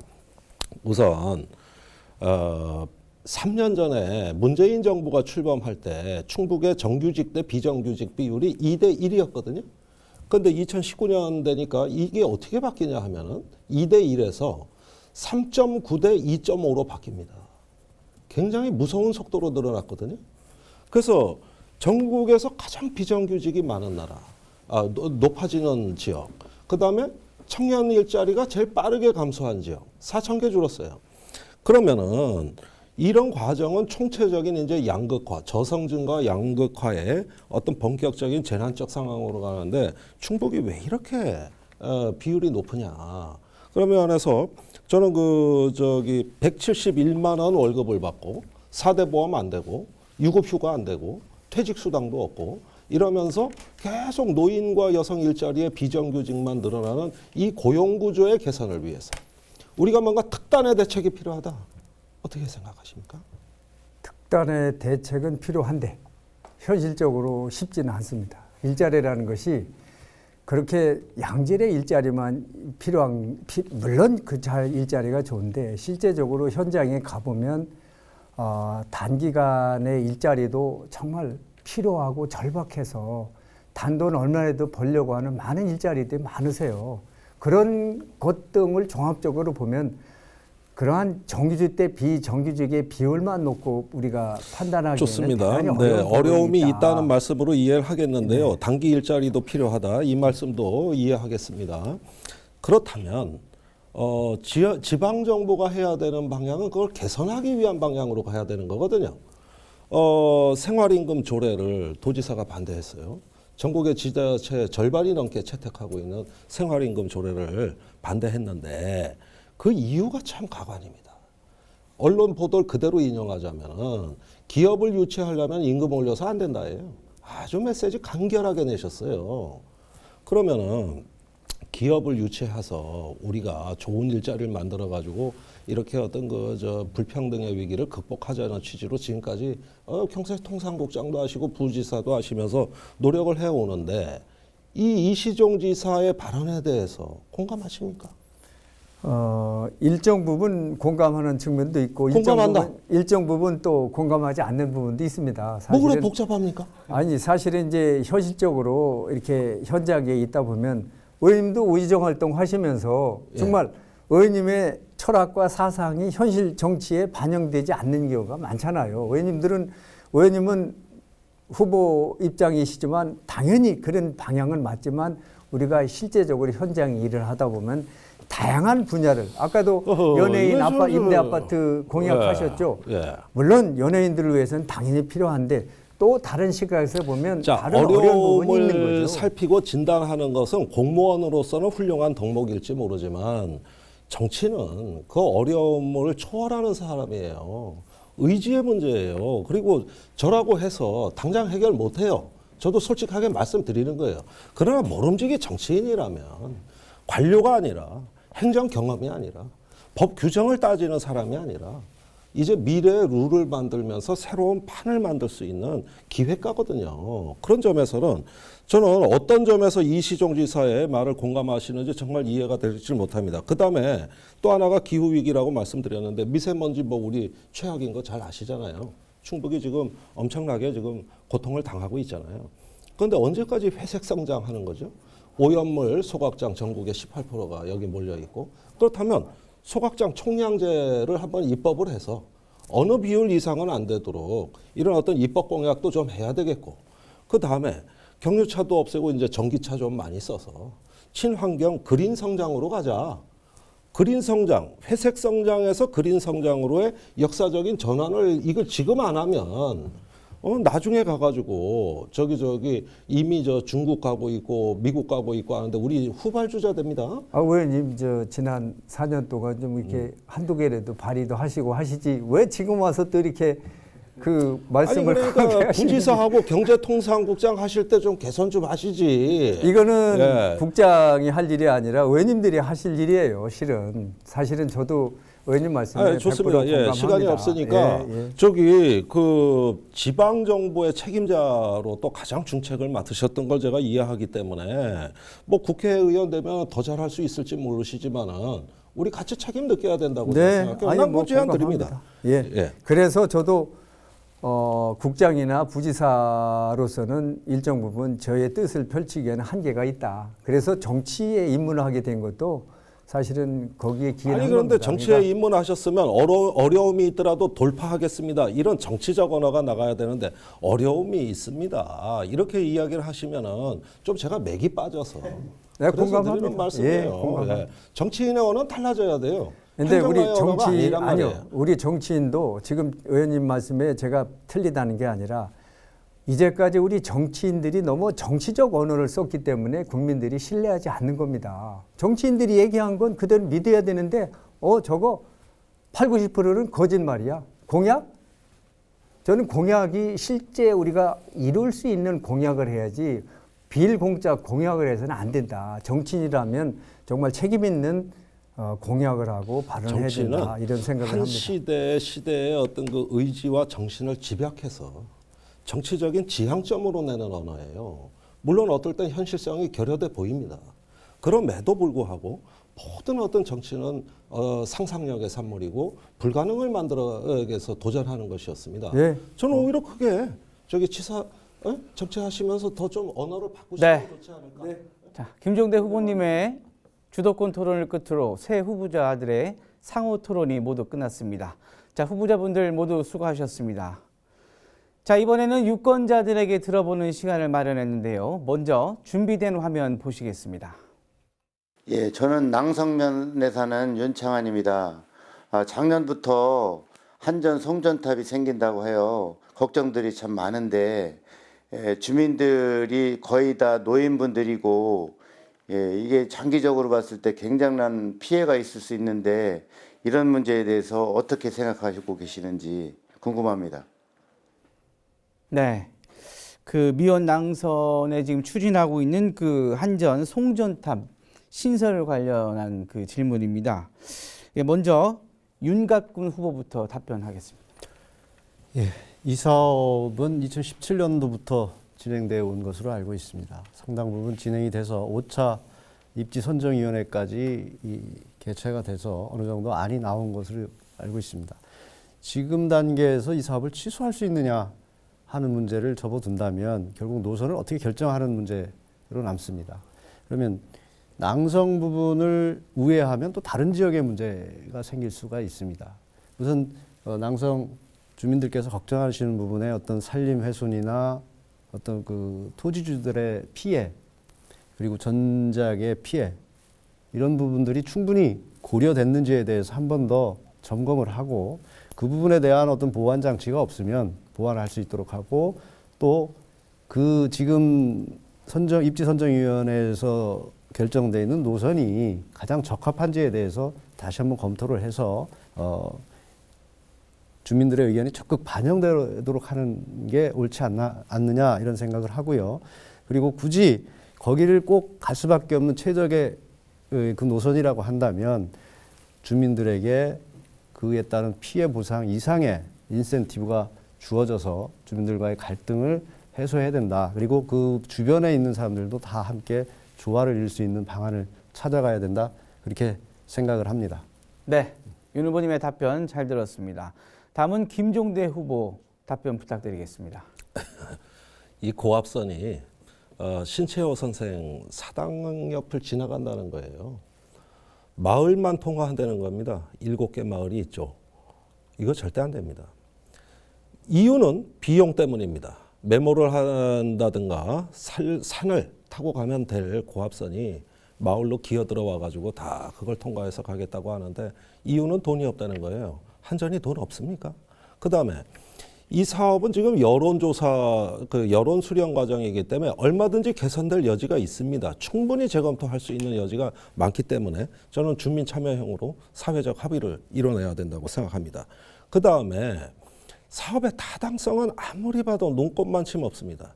지금 뭐 100만 도시라는 허상을 쫓아가지고 우리가 시설을 짓고 인프라를 깔고 그러는데 아니 보은이나 청주나 인구가 안 늘고 있는데 왜 전력 수요가 늘어납니까? 이거 다 100만 도시라는 그 헛개비 열종의 어떤 새로운 어떤 환타지 이런 것들 다 기준으로 해가지고 왜곡된 공급 과잉의 그 연장선 위에 가지고 이런 어떤 고압선 사업도 추진되는 거 아닌지 의심을 거둘 수가 없습니다. 주민들께 설득력 있는 사업의 타당성을 내놓고 비용 좀 들더라도 일단 사람을 지킬 수 있게 그 노선을 다시 제 경로를 설정하는 것 충분히 가능합니다. 전 설득할 수 있습니다. 네, 김 후보님의 답변 잘 들었습니다. 다음은 정정순 후보 답변 부탁드리겠습니다. 네, 지금 송전선 고압선 문제 저 역시도 우리 김종대 후보님과 생각이 같습니다. 낭성면에 7개 마을을 관통한다고 하는 계획 자체가 잘못됐고요. 이 계획 자체 추진 과정에서도 지역 주민들의 의견을 충분히 수렴하지 않았다는 얘기가 들리고 있어서 제가 지역을 다니면서 전에 여기 지역구 국회의원이셨던 미래통합당 소속의 정우택 의원님께서 산자의원으로 계시면서 여러 차례 주민과 대화도 하시고 이 문제 해법을 논의하신 걸로 알고 있습니다만 저는 반드시 이 문제는 마을을 관통해서는 안 된다. 돈이 얼마가 들어가더라도 지역 주민들에게 직접적인 피해를 주는 송전선 노선이라는 것이 있을 수도 없고 있을 수도 안 된다. 이런 확고한 의지를 갖고 있고요. 필요하다면 우회하거나 다른 측면으로 검토를 해야지 이런 지금 같은 시대에 그러한 그 일방적으로 선을 거놓고 주민에게 강요하는 것은 도저히 있을 수 없다고 해서 저 자신 스스로가 받아들일 수 없는 그런 계획이라고 생각을 해서 저도 단호히 반대를 하고 하루속히 다른 대안을 검토하거나 방안을 찾아야 된다 이렇게 보고 있습니다. 제가 국회의원 되면 이 문제 반드시 해결하겠습니다. 네, 정 후보님의 답변 잘 들었습니다. 자, 지금까지 후보자들께서 지역 발전 정책과 공약 등에 대해 열띤 토론을 해주셨는데요. 이제 오늘 토론의 마지막 순서로 후보자들의 마무리 발언을 들어보도록 하겠습니다. 미처 답변하지 못한 말씀이나 유권자들에게 당부하고 싶은 말씀이 있으시면 해주시기 바라겠습니다. 답변 시간은 1분 30초입니다. 먼저 김종대 후보부터 말씀해 주십시오. 예. 내가 원하는 일을 하고 싶고 또 일을 하면서 내가 들인 땀과 눈물과 노력만큼 정당한 대가를 얻고 싶다는 소망, 그렇게 잘못된 것일까요? 그게 그렇게 잘못됐습니까? 그러나 충북에서는 그게 잘못되어 있습니다. 가장 오래 일하고 가장 적게 받고 가장 많이 죽고 그러면서도 비정규직이 늘어나는 이런 현상을 당연시하는, 또 그러면서도 이 문제는 어려운 문제라고 회피해버리는 어떤 무책임한 행정, 또 이거를 지금이라도 온 힘을 다해서 이 불평등한 현실을 개선해보겠다고 하는 뜨거운 열정적인 불꽃 같은 노력이 보여지지 않는 정치판 필요 없습니다. 제가 가진 만큼 또 우리가 함께 노력해서 이 불평등을 타파하면서 이제는 더불어 잘 살 수 있는, 나도 존중받고 배려받을 수 있는 이런 어떤 행복한 인생을 설계할 수 있는 권리, 모두가 평등하게 누려야 됩니다. 그 사람이 장애인이건 여성이건 이주민이건 난민이건 우리 곁에는 모두 행복해질 자격을 갖춘 사람들입니다. 그런데 항상 어렵다, 시간이 걸린다, 돈이 든다 하면서 문제를 회피해서 이 청주가 이제는 계층 간의 저성장 양극화의 어떤 재난적 상황으로 가고 있습니다. 공고과잉을 막고 여기서 배려와 존중의 문화로 바꾸겠습니다. 네, 김종대 후보의 마무리 발언 잘 들었습니다. 다음은 정정순 후보 마무리 발언 부탁드리겠습니다. 네, 존경하는 청주 시민 여러분, 그리고 상당구 주민 여러분, 장시간 시청하시느라고 고생 많으셨습니다. 이번 4.15 총선 대단히 중요합니다. 상당구가 발전의 전기를 맞이하느냐 아니면 또 다른 대립과 갈등의 길로 가느냐, 중요한 갈림길에 서 있다고 생각을 합니다. 청주의 심장 상당구가 지난 8년간의 침묵을 깨고 일어나야 합니다. 더 이상 머뭇거릴 시간이 없습니다. 국회에 가서 일을 제대로 할 수 있는 사람을 뽑아야 합니다. 저 정정수는 지난 40년간 청주시와 충청북도 중앙부처에서 경제, 행정, 예산, 재정 등 다양한 분야에서 일을 해왔습니다. 그런 일을 해오면서 제가 뼈저리게 느낀 것이 지역의 집권 여당의 국회의원이 얼마나 절실하고 필요한지 깨달았습니다. 이제 우리 상당구도 힘있는 여당 국회의원이 필요합니다.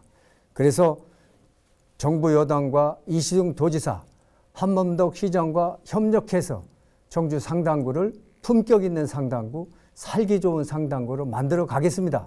저 정정순을 믿으시고 선택해 주시면 반드시 시민 여러분께 보답하겠습니다. 시민 여러분 대단히 감사합니다. 네, 정정순 후보님 수고하셨습니다. 자, 끝으로 윤갑근 후보님 마무리 발언 부탁드리겠습니다. 존경하는 청주시민 상당구 민 여러분, 선거는 과거에 대한 심판인 동시에 미래를 결정하는 행위입니다. 우리는 지금 한 번도 경험하지 못한 나라에 살고 있습니다. 법무부 장관 부인이 대학 표창장을 유지하여 딸을 대학에 입학시킨 일로 구속 기소되고 법무부 장관마저 기소되는 나라입니다. 이를 수사한다는 이유로 수사 중인 검사들을 인사권을 내서 한직으로 내몰았습니다. 수사를 방해하고 직권을 남용하였습니다. 자신들은 인권을 내세워 포토라인 제외 등의 특혜를 누리고 있습니다. 정의와 공정이 무너지고 경제가 파탄났습니다. 문재인 정권은 기회는 평등, 과정은 공정, 결과는 정의란 거짓 고를 내세워 독선적이고 편파적인 국정 운영으로 국가를 벼랑 끝으로 내몰고 있습니다. 존경하는 청주시민 여러분, 여러분의 소중한 한 표가 자유대한민국을 지키고 경제를 살리고 반듯한 나라를 만듭니다. 기호 2번 미래통합당 윤갑근, 저를 믿고 쓰십시오. 절체절명의 벼랑 끝 대한민국을 살리겠습니다. 정의와 공정이 바로 서는 반듯한 나라를 만들겠습니다. 여러분의 따뜻한 동반자가 되겠습니다. 감사합니다. 네. 윤 후보님의 마무리 발언 잘 들었습니다. 자, 후보들의 마무리 발언을 끝으로 청주 상당 선거구 후보자 초청 토론회를 모두 마치겠습니다. 아무쪼록 이번 토론회가 유권자들의 현명한 판단에 도움이 되셨길 기대하겠습니다. 오는 4월 6일 이 시간에는 4.15 국회의원 선거 후보자 초청 토론회 청주 흥덕 선거구 편이 이어집니다. 유권자 여러분의 많은 시청과 관심 부탁드리겠습니다.